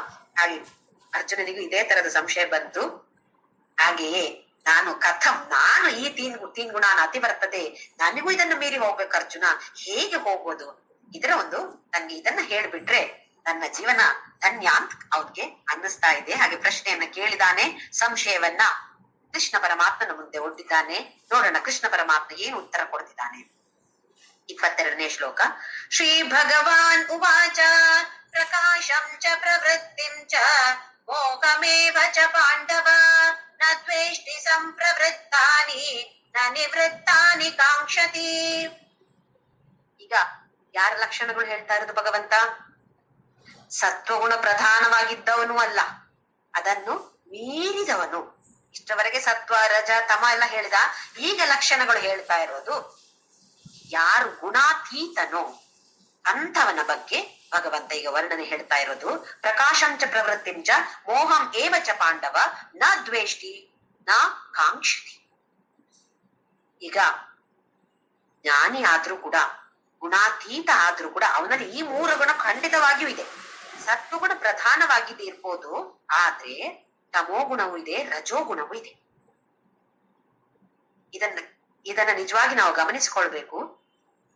ಸತ್ವಗುಣ ಪ್ರಧಾನವಾಗಿದ್ರೂ ಕೂಡ, ಇದನ್ನ ದಾಟಿದ್ ಹೋದ್ರೂ ಕೂಡ 3 ಗುಣಗಳು ಖಂಡಿತವಾಗಿಯೂ ಇದೆ ಅವನಲ್ಲಿ. ಗುಣ ಇಲ್ಲದೆ ಆಗೋದಿಲ್ಲ, ಯಾಕೆಂದ್ರೆ ಪ್ರಕೃತಿ ಅವನ ದೇಹ ಅಂತ ಹೇಳುದು ಖಂಡಿತವಾಗಿಯೂ ಈ 3 ಗುಣ, ಮನಸ್ಸು ಕೂಡ ಈ 3 ಗುಣಗಳಲ್ಲೇ ಇದೆ. ಹಾಗಿದ್ದಾಗ ಅವನು ನನಗೆ ಹೀಗೆ ಪ್ರಕಾಶವಾಗಿರ್ಬೇಕು, ನಂಗೆ ಹೀಗೆ ಕೆಲಸ ಮಾಡ್ತಾ ಇರ್ಬೇಕು, ಅಥವಾ ನಂಗೆ ಹೀಗೆ ಅಜ್ಞಾನ ಅಥವಾ ಮೋಹ ಅಟ್ಯಾಚ್ಮೆಂಟ್ ಇರ್ಬೇಕು ಅಂತಲೂ ಹೇಳೋದಿಲ್ಲ, ಬರ್ಬಾರ್ದು ಅಂತ ಕೂಡ ಹೇಳೋದಿಲ್ಲ. ನಾ ದ್ವೇಷ್ಟಿ ನಾ ಕಾಂಕ್ಷತಿ, ಇದು ಬೇಕು ಅಂತಲೂ ಇಲ್ಲ, ಇದು ಬೇಡ ಅಂತಲೂ ಇಲ್ಲ. ಅರ್ಥ ಆಗ್ತಾ ಇದೆ ಅಂತ ಅನ್ಕೋತಾ ಇದ್ದೀನಿ. ನಂಗೆ ಯಾವತ್ತು ಜ್ಞಾನವೇ ಬೇಕು, ಪ್ರಕಾಶವಾಗಿರ್ಬೇಕು ಪ್ರಕಾಶವಾಗಿರ್ಬೇಕು ಪ್ರಕಾಶವಾಗಿರ್ಬೇಕು, ಹಾಗೆ ಕೂಡ ಅವನಿಗೆ ಆಸೆ ಇಲ್ಲ. ಅಥವಾ ಏನಾದ್ರೂ ಒಂದೊಂದ್ಸಲ ತಮೋ ಗುಣವೂ ಜಾಸ್ತಿ ಆಗ್ಬೋದು ಅವನಲ್ಲಿ. ಹಾಗಾದಾಗ ಅಯ್ಯೋ ತಮೋಗುಣ ಜಾಸ್ತಿ ಆಗಿದೆ ನನ್ನಲ್ಲಿ, ಅಯ್ಯೋ ತಮೋಗುಣ ಜಾಸ್ತಿ ಆಗಿದೆ ನನ್ನಲ್ಲಿ. ಆ ತರ ಕೂಡ ಇಲ್ಲ. ನ ದ್ವೇಷ್ಟಿ, ಅದನ್ನ ದ್ವೇಷವೂ ಮಾಡೋದಿಲ್ಲ ಅವನು. ಸತ್ವಗುಣ ಪ್ರಧಾನವಾಗಿದ್ದಾಗ ತಮೋಗುಣ ಸ್ವಲ್ಪ ಮೇಲೆ ಬಂದ್ರೆ ಅಯ್ಯೋ ತಮೋಗುಣ ಬಂತು, ಬರ್ಬಾರ್ದು ಬರ್ಬಾರ್ದು ಬರ್ಬಾರ್ದು ಅಂತ ಇರತ್ತೆ. ಇದನ್ನು ಅತೀತನಾದವನು, ಇದನ್ನ ದಾಟಿದವನಿಗೆ ಅದು ಕೂಡ ಇಲ್ಲ. ಯಾಕೆ ಅಂತ ಹೇಳಿದ್ರೆ ಮುಂದಿನ ಶ್ಲೋಕದಲ್ಲಿ ಭಗವಂತ ಏನ್ ಹೇಳ್ತಾನೆ, ಉದಾಸೀನವದಾಸೀನೋ ಗುಣೈರ್ಯೋ ನ ವಿಚಾಲ್ಯತೆ ಗುಣ ವರ್ತಂತ ಇತ್ಯೇವ ಯೋವತಿಷ್ಠತಿ ನೇಂಗತೆ. ಉದಾಸೀನವತ್ ಆಸೀನ, ಅವನು ಉದಾಸೀನ ಅಂತ ಹೇಳಿದ್ರೆ ಲೇಸಿ ಆಗಿಂತಲ್ಲ, ಜಡನಾಗಿಂತಲ್ಲ, ಒಂದು ಹೆಚ್ಚಿನ ಆಸಕ್ತಿ ಅವನಿಗೆ ಇದ್ರಲ್ಲೂ ಇಲ್ಲ ಅದರಲ್ಲೂ ಇಲ್ಲ. ಹೀಗಾದ್ರೂ ಪರವಾಗಿಲ್ಲ ಹಾಗಾದ್ರೂ ಪರವಾಗಿಲ್ಲ ಅಂತ. ಹೇಗೆ ಅಂತ ಹೇಳಿದ್ರೆ ನಂಗೀಗ ದೇಹದಲ್ಲಿ ಏನೋ ಅಸೌಖ್ಯ ಇದೆ ಅಂತ ಅನ್ಕೊಳ್ಳಿ. ಒಂದು ತರದಲ್ಲಿ ಕೆಲವರು ಇರ್ತಾರೆ, ಹೇಗೆ ಏನು ರೋಗ ಆಗ್ಲಿ, ಏನು ಯಾವ ತರದ ರೋಗವೇ ಲಕ್ಷಣಗಳೇ ಬರ್ಲಿ ಡಾಕ್ಟರ್ ಹತ್ರ ನಾನು ಹೋಗೋದಿಲ್ಲ. ಇನ್ನು ಕೆಲವರು ಆ ಕಡೆ ಇರ್ತಾರೆ, ಸಣ್ಣ ಪುಟ್ಟದು ಒಂದು ಸೀನು ಬಂದ್ರೆ ಹೋಗುದು ಡಾಕ್ಟರ್ ಹತ್ರ. ಆಮೇಲೆ ತಲೆನೋವು ಬಂದ್ರೆ ಅಯ್ಯೋ ನಂಗೇನು ದೊಡ್ಡ ರೋಗ, ನಂಗೆ ಆ ರೋಗ ಬಂತೇನೋ, ನಂಗೆ ಈ ರೋಗ ಬಂತೇನೋ, ಹೀಗೆ ತಲೆ ಬಿಸಿ ಮಾಡೋದು. ಇದು ಸರಿಯಲ್ಲ, ಅದು ಸರಿಯಲ್ಲ. ಹಾಗಾದ್ರೆ ಈ ಅತೀತನಾದವನು ಏನ್ ಮಾಡ್ತಾನೆ, ಆ ದೇಹಕ್ಕೆ ಏನೋ ಒಂದು ರೋಗ ಲಕ್ಷಣಗಳು ಬಂತು ಅಂತಾದ್ರೆ ಡಾಕ್ಟರ್ ಹತ್ರ ಹೋಗ್ತಾನೆ. ಅದಕ್ಕೆ ಏನು ಮಾಡ್ಬೇಕು, ಆ ಡಾಕ್ಟರ್ ಏನ್ ಅಡ್ವೈಸ್ ಮಾಡ್ತಾರೋ ಅದರ ಪ್ರಕಾರ ಔಷಧಿಗಳನ್ನ ತಗೊಳ್ತಾನೆ, ಅವನು ಟ್ರೀಟ್ಮೆಂಟ್ ಅನ್ನ ತಗೊಳ್ತಾನೆ. ಆದ್ರೆ ಅದ್ರ ಬಗ್ಗೆ ಹೆಚ್ಚು ಆಲೋಚನೆ ಮಾಡೋದಿಲ್ಲ. ಅಯ್ಯೋ ನನ್ಗೆ ಅದು ರೋಗ ಬಂತೇನೋ, ಈ ರೋಗ ಬಂತೇನೋ, ಡಾಕ್ಟರ್ಗೆ ಇದು ಗೊತ್ತಾಗ್ಲಿಲ್ವಾ, ಇನ್ನೊಬ್ರು ಡಾಕ್ಟರ್ ಹತ್ರ ಕೇಳಿದ್ರೆ ಅವ್ರು ಹಾಗೆ ಹೇಳ್ತಾರೆ. ಆ ತರದ ಯಾವ ಟೆನ್ಷನ್ ಅವನಿಗಿಲ್ಲ. ಯಾಕಿಲ್ಲ? ಅತೀತನಾಗಿದ್ದಾನೆ. ಅವನಿಗೆ ಗೊತ್ತಿದೆ ಈ ದೇಹ ನಾನಲ್ಲ ಅಂತ ಗೊತ್ತಿದೆ. ಆದ್ರೆ ದೇಹ ಅಂತ ಹೇಳುದು ಈ ಪ್ರಪಂಚದಲ್ಲಿ ವ್ಯವಹಾರ ಮಾಡೋದಿಕ್ಕೆ, ಲೋಕ ವ್ಯವಹಾರಕ್ಕೆ ಬೇಕು ಒಂದು ವಾಹನ. ಇರೋ ತನಕ, ಸಾಯೋ ತನಕ ನಮ್ಮ ಕೈಯಲ್ಲಿ ಸಾಧ್ಯವಾದಷ್ಟು ನಾವು ಆರೋಗ್ಯವನ್ನ ಕಾಪಾಡಿಕೊಳ್ಳುವಂತಹ ಪ್ರಯತ್ನವನ್ನ ಖಂಡಿತವಾಗಿಯೂ ಮಾಡ್ಬೇಕು. ಹಾಗೆಂತೇಳಿ ಅದರ ಬಗ್ಗೆ ಆಲೋಚನೆ ಮಾಡಿ ಮಾಡಿ ಮಾಡಿ ಕೆಲವರು ಅದರ ಬಗ್ಗೆ ಸಣ್ಣ ಪುಟ್ಟ ಏನೋ ಒಂದು ಚಿಕ್ಕ ಇದು ಬಂದ್ರು ಕೂಡ, ಜ್ವರ ಬಂದ್ರು ಕೂಡ, ಓಹೋ ನಂಗೆ ಕೊರೋನಾವೇ ಇರ್ಬೋದು ಅಂತೇಳಿ ಆಲೋಚನೆ ಮಾಡಿ ಮಾಡಿ ಮಾಡಿ ಮಾಡಿ ಸತ್ತೋಗ್ತಾರೆ ಅವರು. ಏನೋ ದೊಡ್ಡ ರೋಗ ಬಂತೇನೋ ಹಾಗೆ ಆಲೋಚನೆ ಮಾಡೋರು ನೆನ್ಪಿಟ್ಕೊಳ್ಬೇಕು, ದೇಹದ ಮೇಲೆ ಅತ್ಯಂತ ವ್ಯಾಮೋಹ ಅಥವಾ ನಾನೇ ದೇಹ ಅಂತ ಇರೋರಿಗೆ ಮಾತ್ರ ಇಷ್ಟೊಂದು ವ್ಯಾಮೋಹ ದೇಹದ ಮೇಲೆ. ಹಾಗೆಯೇ ಆ ದೇಹಕ್ಕೆ ಏನಾದ್ರೂ ಆದಾಗ ಅಷ್ಟೊಂದು ಟೆನ್ಷನ್ ತಗೊಳ್ಳೋದು.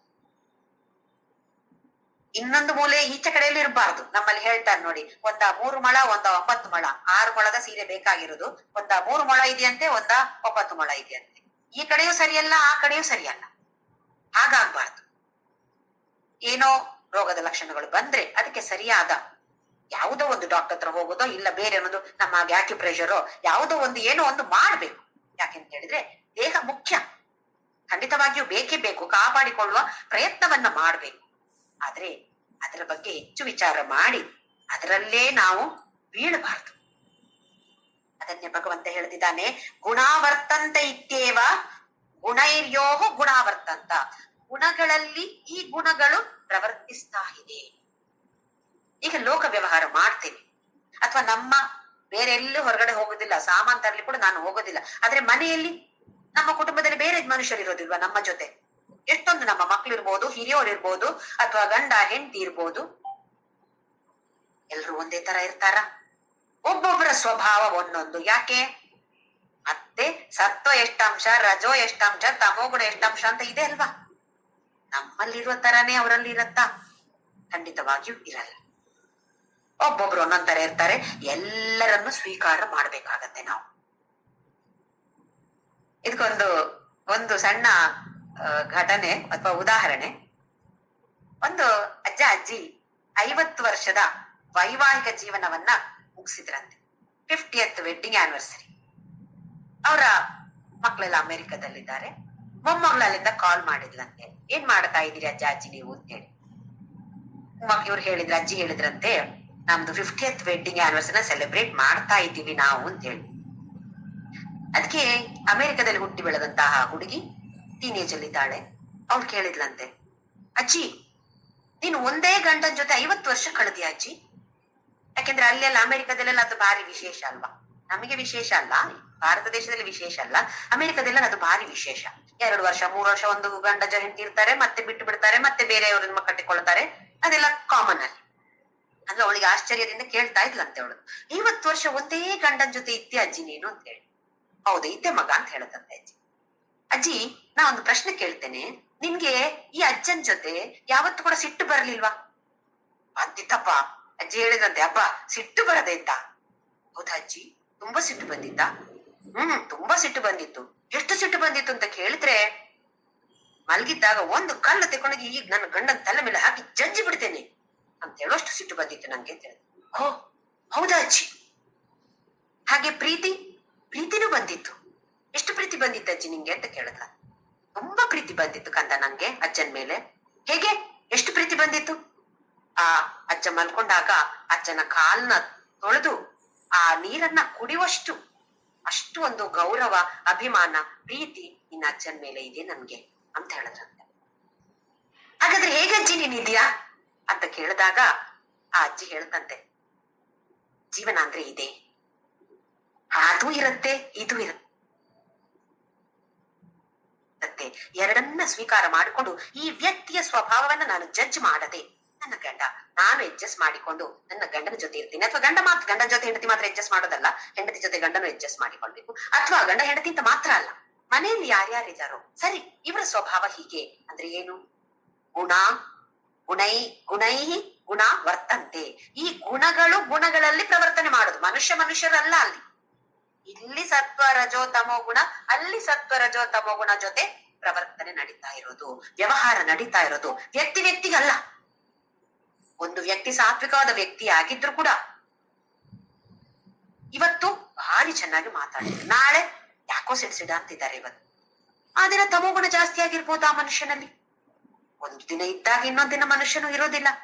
ಹಾಗಿದ್ದಾಗ ನಾನು ಅವ್ರ ಹತ್ರ ಮಾತಾಡೋದಿಲ್ಲ, ಇವತ್ತು ಚೆನ್ನಾಗಿ ಬೈದ್ ಬಿಟ್ರು ನನ್ನನ್ನ. ಹೀಗೆ ಮಾಡದೆ, ಓಹೋ ಇವತ್ತು ಅವರಲ್ಲಿ ತಮೋಗುಣ ಜಾಸ್ತಿ ಆಗಿದೆ, ನನ್ನಲ್ಲಿ ಸತ್ವಗುಣ ಪ್ರಧಾನವಾಗಿದೆಪ್ಪ, ನಾನು ಬೇಡ ಬಿಟ್ಬಿಡೋಣ ಇವತ್ತು ಅವ್ರನ್ನ ಅಂತ ಹೇಳಿ ಬಿಟ್ರೆ ಜೀವನ ಅತ್ಯಂತ ಸುಗಮ, ಸುಲಭದಲ್ಲಿ ಸುಂದರವಾಗಿ ಸಂತೋಷದಿಂದ ಜೀವನವನ್ನ ನಾವೆಲ್ಲರೂ ಖಂಡಿತವಾಗಿ ನಡೆಸಬಹುದು. ಹೀಗೆ ಗುಣೈರ್ಯೋನ ವಿಚಾಲ್ಯತೆ ನಾ ವಿಚಾಲ್ಯತೆ, ವಿಚಲಿತನಾಗೋದಿಲ್ಲ. ಯಾಕೆ? ಅವನಿಗೆ ಗೊತ್ತಿದೆ ಗುಣಗಳೇ ಗುಣಗಳಲ್ಲಿ ಪ್ರವರ್ತಿಸ್ತಾ ಇರೋದು. ವ್ಯಕ್ತಿ ಪ್ರವರ್ತಿಸ್ತಾ ಇರೋದಲ್ಲ, ವ್ಯಕ್ತಿಯ ಜೊತೆ ಪ್ರವರ್ತಿಸ್ತಾ ಇರೋದಲ್ಲ, ಗುಣಗಳ ಜೊತೆ ಪ್ರವರ್ತಿಸ್ತಾ ಇರೋದು. ಒಂದು ಜಡ ವಸ್ತುವೇ ಇರ್ಬೋದು, ಅದು ಕೂಡ ಗುಣಗಳೇ ತಾನೆ. ಈ ಗುಣಗಳು ಆ ಗುಣಗಳ ಜೊತೆ ಪ್ರವರ್ತಿಸ್ತಾ ಇರೋದು. ಗುಣ ವರ್ತಂತ ಇತ್ಯೇವ ಯಹ ತಿಷ್ಠತಿ ನ ಇಂಗತೆ. ಅವನಿಗೆ ಮನಸ್ಸಿಗೆ ಕಷ್ಟ ಆಗೋದೇ ಇಲ್ಲ. ಯಾಕೆ? ಗುಣಾತೀತ ಆಗಿ ಬಿಟ್ಟಿದ್ದಾನೆ ಅವನು. ಅವನಿಗೆ ಗೊತ್ತಿದೆ ಇದು ಈ ಗುಣ ಈ ತರ ಆ ಗುಣದ ಜೊತೆ ವ್ಯವಹಾರ ನಡೆಸೋದು. ನಾನು ಅಲ್ಲ, ನಾನು ಬೇರೆ. ಈ ತರದ ಭಾವನೆಗಳು ಯಾರಿಗಿರತ್ತೆ? ಗುಣಾತೀತನಿಗಿರತ್ತೆ, ಲಕ್ಷಣಗಳು ಇರತ್ತೆ. ಹಾಗಾದ್ರೆ ಏನು ಇರ್ಬೇಕು ಅಂತ ಹೇಳಿದ್ರೆ, ದೇಹ ಮನಸ್ಸು ಬುದ್ಧಿ ಎಲ್ಲ ನಾನಲ್ಲ, ನಾನು ಚೇತನವಾಗಿರುವಂತಹ ನಿತ್ಯ ಶಾಶ್ವತವಾಗಿರುವಂತಹ ನಿರ್ಗುಣ ಸಾಕ್ಷಿ ಭಾವ ನಾನು ಅಂತ ಹೇಳುವ ಭಾವನೆ ಇದ್ದಾಗ ಇದೆಲ್ಲ ಬರುತ್ತೆ. ಅಥವಾ ಇದೆಲ್ಲವೂ ಗುಣಾತೀತನ ಲಕ್ಷಣಗಳು ಅಂತ ಈ 2 ಶ್ಲೋಕಗಳಲ್ಲಿ ಭಗವಂತ ಆ ತರದ ಗುಣಗಳ ಲಕ್ಷಣಗಳನ್ನ ಹೇಳ್ತಿದ್ದಾನೆ. ನಮಿಗೂ ಕೂಡ ಸ್ವಲ್ಪ ಮುಂದೆ ಹೋಗ್ತಾ ಇದ್ದೇವೆ ಅಂತ ಹೇಳಿ ನಾವು ನಮ್ಮನ್ನ ವಿಶ್ಲೇಷಣೆ ಮಾಡಿಕೊಳ್ಬೇಕು ಅಂತ ಆಯ್ತು. ಇನ್ನೊಂದು ರೀತಿಯಲ್ಲಿ ಯಾವ ತರದಲ್ಲಿ ನಾವು ನಮ್ಮ ವಿಶ್ಲೇಷಣೆ ಮಾಡೋಣ, ಅಳಿಯೋದು ಹೇಗೆ? ಇದಕ್ಕೆ ಒಂದು ವಿಚಾರವನ್ನ ನಾ ಹೇಳಿದ್ದೆ, FIR ಅಂತ ಹೇಳಿ. ಎಫ್ ಅಂತ ಹೇಳಿದ್ರೆ ಫ್ರೀಕ್ವೆನ್ಸಿ ಅಂತ ಹೇಳಿದ್ರೆ ಕನ್ನಡದಲ್ಲಿ ಆವರ್ತನೆ. ಎಷ್ಟು ಸಲ ನನಗೆ ಈ ತರ ನನ್ನ ಮನಸ್ಸು ಕಷ್ಟಕ್ಕೀಡಾಗತ್ತೆ, ದುಃಖಕ್ಕೀಡಾಗತ್ತೆ. ಈ ತಮೋಗುಣ ಪ್ರಧಾನವಾಗಿದ್ದಾಗ, ರಜೋಗುಣ ಪ್ರಧಾನವಾಗಿದ್ದಾಗ ಖಂಡಿತವಾಗಿಯೂ ಕಷ್ಟಗಳೇ ಜಾಸ್ತಿ, ದುಃಖಗಳೇ ಜಾಸ್ತಿ. ಸತ್ವಗುಣ ಪ್ರಧಾನವಾಗಿದ್ದಾಗ ದುಃಖಗಳು ಕಡಿಮೆ ಆಗ್ತಾ ಹೋಗುತ್ತೆ. ಆ ಫ್ರೀಕ್ವೆನ್ಸಿ ಅಥವಾ ಆವರ್ತನೆ ದಿನದಲ್ಲಿ ಎಷ್ಟು ಸಲ ನನಗೆ ಈ ತರ ಕಷ್ಟ ಬರ್ತಾ ಇದೆ ಮನಸ್ಸಿಗೆ ನೋಡಿ. ಕೆಲವೊಂದ್ಸಲ ದಿನದಲ್ಲಿ ಒಂದು ಸಲ ಅಲ್ಲ, ಸುಮಾರು ಸಲ ಬರ್ತಾ ಇರತ್ತೆ. ಇದನ್ನ ನಾವು ನೋಟ್ ಮಾಡಿಕೊಳ್ಬೇಕು. ಇವತ್ತು ಎಷ್ಟು ಸಲ ಕಷ್ಟ ಆಯ್ತು ನನ್ಗೆ, ದೇಹಕ್ಕಾಗ್ಲಿ ಮನಸ್ಸಿಗಾಗ್ಲಿ ಎಷ್ಟು ಸಲ ಕಷ್ಟ ಆಗಿದೆ. ಹಾಗೆಯೇ ಮುಂದಿನದು ಇಂಟೆನ್ಸಿಟಿ ಅಂತ ಹೇಳಿದ್ರೆ ಎಷ್ಟು ಪ್ರಖರವಾಗಿದೆ ಆ ಕಷ್ಟ. ಕೆಲವೊಂದು ಕಷ್ಟ ಸುಮ್ಮನೆ ಸಣ್ಣ ಪುಟ್ಟ ಕಷ್ಟಗಳು, ಕೆಲವೊಂದು ತುಂಬಾ ಸ್ಟ್ರಾಂಗ್ ಆಗಿರುತ್ತೆ. ಹಾಗೆ ಎಷ್ಟು ಕಷ್ಟ ಎಷ್ಟು ಪ್ರಖರವಾಗಿದೆ, ಆ ಕಷ್ಟದ ಇಂಟೆನ್ಸಿಟಿ ಎಷ್ಟಿದೆ. ಆಮೇಲೆ ಕೊನೆಯದಾಗಿ ಅದರಿಂದ ರಿಕವರಿ. ಎಷ್ಟು ಕಷ್ಟ ಬಂತು, ಮನಸ್ಸಿಗೆ ಕಷ್ಟ ಆಯ್ತು, ಆದ್ರೆ ಮತ್ತೆ ಇಲ್ಲ ಭಗವದ್ಗೀತೆಯಲ್ಲಿ ಹೀಗಿದೆ, ಸತ್ವಗುಣ ಪ್ರಧಾನವಾಗಿರ್ಬೇಕು, ಇದಲ್ಲ ನಾನ್ ಬೇಡ ಮಾಡ್ತೀನಿ, ನಾನ್ ಮತ್ತೆ ಹೇಗೋ ಮಾಡಿಕೊಳ್ತೀನಿ ಅಂತ ಹೇಳಿ ಮತ್ತೆ ಭಗವದ್ಗೀತೆ ಓದೋದು ಅಥವಾ ರಾಮ ಹೇಳೋದು ಹೇಗೋ ಮಾಡಿ ಅದರಿಂದ ವಾಪಸ್ ನಾವು ಸತ್ವಗುಣ ಪ್ರಧಾನಕ್ಕೆ ಬರಕ್ಕಾಗತ್ತಾ ಇಲ್ವಾ? ಅಥವಾ ಎಷ್ಟು ಸಮಯ ತಗೊಳತ್ತೆ ರಿಕವರಿ ಟೈಮ್? FIR, ಎಫ್ ಅಂತ ಹೇಳಿದ್ರೆ ಫ್ರೀಕ್ವೆನ್ಸಿ ಅಂತ ಹೇಳಿದ್ರೆ ಆವರ್ತನ, ಎಷ್ಟು ಸಲ ರಿಪೀಟ್ ಆಗತ್ತೆ ಅಂತ ಹೇಳಿ. ಐ ಅಂತ ಹೇಳಿದ್ರೆ ಇಂಟೆನ್ಸಿಟಿ ಅಥವಾ ಅದರ ಪ್ರಖರತೆ, ಎಷ್ಟು ಪ್ರಖರವಾಗಿದೆ ಅದು ಅಂತ ಹೇಳಿ. ಹಾಗೆಯೇ ಕೊನೆಯದಾಗಿ ರಿಕವರಿ, ಅದರಿಂದ ಪುನಃ ಚೇತರಿಸಿಕೊಳ್ಳೋದಕ್ಕೆ ಸಮಯ ಎಷ್ಟು ತಗೊಳತ್ತೆ ನಮ್ಗೆ. ಜಾಸ್ತಿ ಸಮಯ ತಗೊಳತ್ತೆ ಅಂತ ಆದ್ರೆ ತಮೋಗುಣ ಜಾಸ್ತಿ ಆಗಿದೆ ಅಥವಾ ಸತ್ವಗುಣ ಜಾಸ್ತಿಯಾಗಿ ಇಲ್ಲ. ಎಫ್ ಕಡಿಮೆ, ಐ ಕಡಿಮೆ, ಆರ್ ಕಡಿಮೆ ಆಗ್ತಾ ಇದೆ ಅಂತ ಹೇಳಿದ್ರೆ ಈ ಬರುವಂತ ದಿನದಲ್ಲಿ ಮೊನ್ನೆಲ್ಲ 10 ಸಲ ನನ್ಗೆ ಈ ತರ ದುಃಖ ಆಯ್ತು, ಇವತ್ತು ಒಂದೇ ಸಲ ಆಗಿದೆ, ಹಾಗಾದ್ರೆ ಕಡಿಮೆ ಆಗಿದೆ. ಹಾಗೆಯೇ ಎಷ್ಟು ಸ್ಟ್ರಾಂಗ್ ಆಗಿತ್ತು ಅಂತ ಒಂದು ಕೆಟ್ಟ ನ್ಯೂಸ್ ಬಂದ್ರು ಇವತ್ತಷ್ಟು ಧೈರ್ಯ ಕೆಡ್ಲಿಲ್ಲ ನಾವು, ಸತ್ವಗುಣ ಪ್ರಧಾನವಾಗಿದೆ. ಹಾಗೆಯೇ ದೊಡ್ಡ ಕಷ್ಟ ಬಂತು ಆದ್ರೆ ಹೆಚ್ಚು ಸಮಯ ತಗೊಂಡಿಲ್ಲ, ಚೇತರಿಸಿಕೊಂಡೆ ಅದರಿಂದ ತಕ್ಷಣ. ಭಗವದ್ಗೀತೆ ಓದಿದೆ, ಚೇತರಿಸಿಕೊಂಡೆ, ವೆರಿ ಗುಡ್, ಸತ್ವಗುಣ ಪ್ರಧಾನವಾಗಿದೆ. FIR ಇದು 3 ಕೂಡ ಕಡಿಮೆ ಆಗ್ತಾ ಇದೆ ಅಂತ ಆದ್ರೆ ಸತ್ವಗುಣ ನಮ್ಮಲ್ಲಿ ಜಾಸ್ತಿ ಆಗ್ತಾ ಇದೆ. ಇದು ನಮ್ಮನ್ನ ನಾವು ಅಳೆಯುವಂತಹ ಒಂದು ವಿಧಾನ. FIR ಫ್ರೀಕ್ವೆನ್ಸಿ, ಇಂಟೆನ್ಸಿಟಿ, ರಿಕವರಿಸಿಕೊಂತಹ ಸಮಯ ಕಡಿಮೆ ಆಗ್ತಾ ಒಂದೊಂದ್ಸಲ ಅಡಿಬೇಕು ರಾತ್ರಿ. ಯಾಕೆಂತೇಳಿದ್ರೆ ನಮ್ಮ ಮಗನ ಯಾವತ್ತೋ ವರ್ಷಕ್ಕೊಂದು ದಿನ ಇದರಿಂದ ವಾಪಸ್ ಬೇಕು, ಸತ್ವಗುಣ ಪ್ರಧಾನವಾಗಿರ್ಬೇಕು. ಇಲ್ಲ ನಾನ್ ಧ್ಯಾನ ಮಾಡ್ತೇನೆ, ಇಲ್ಲ ರಾಮ ಹೇಳ್ತೇನೆ, ಯಾವುದೋ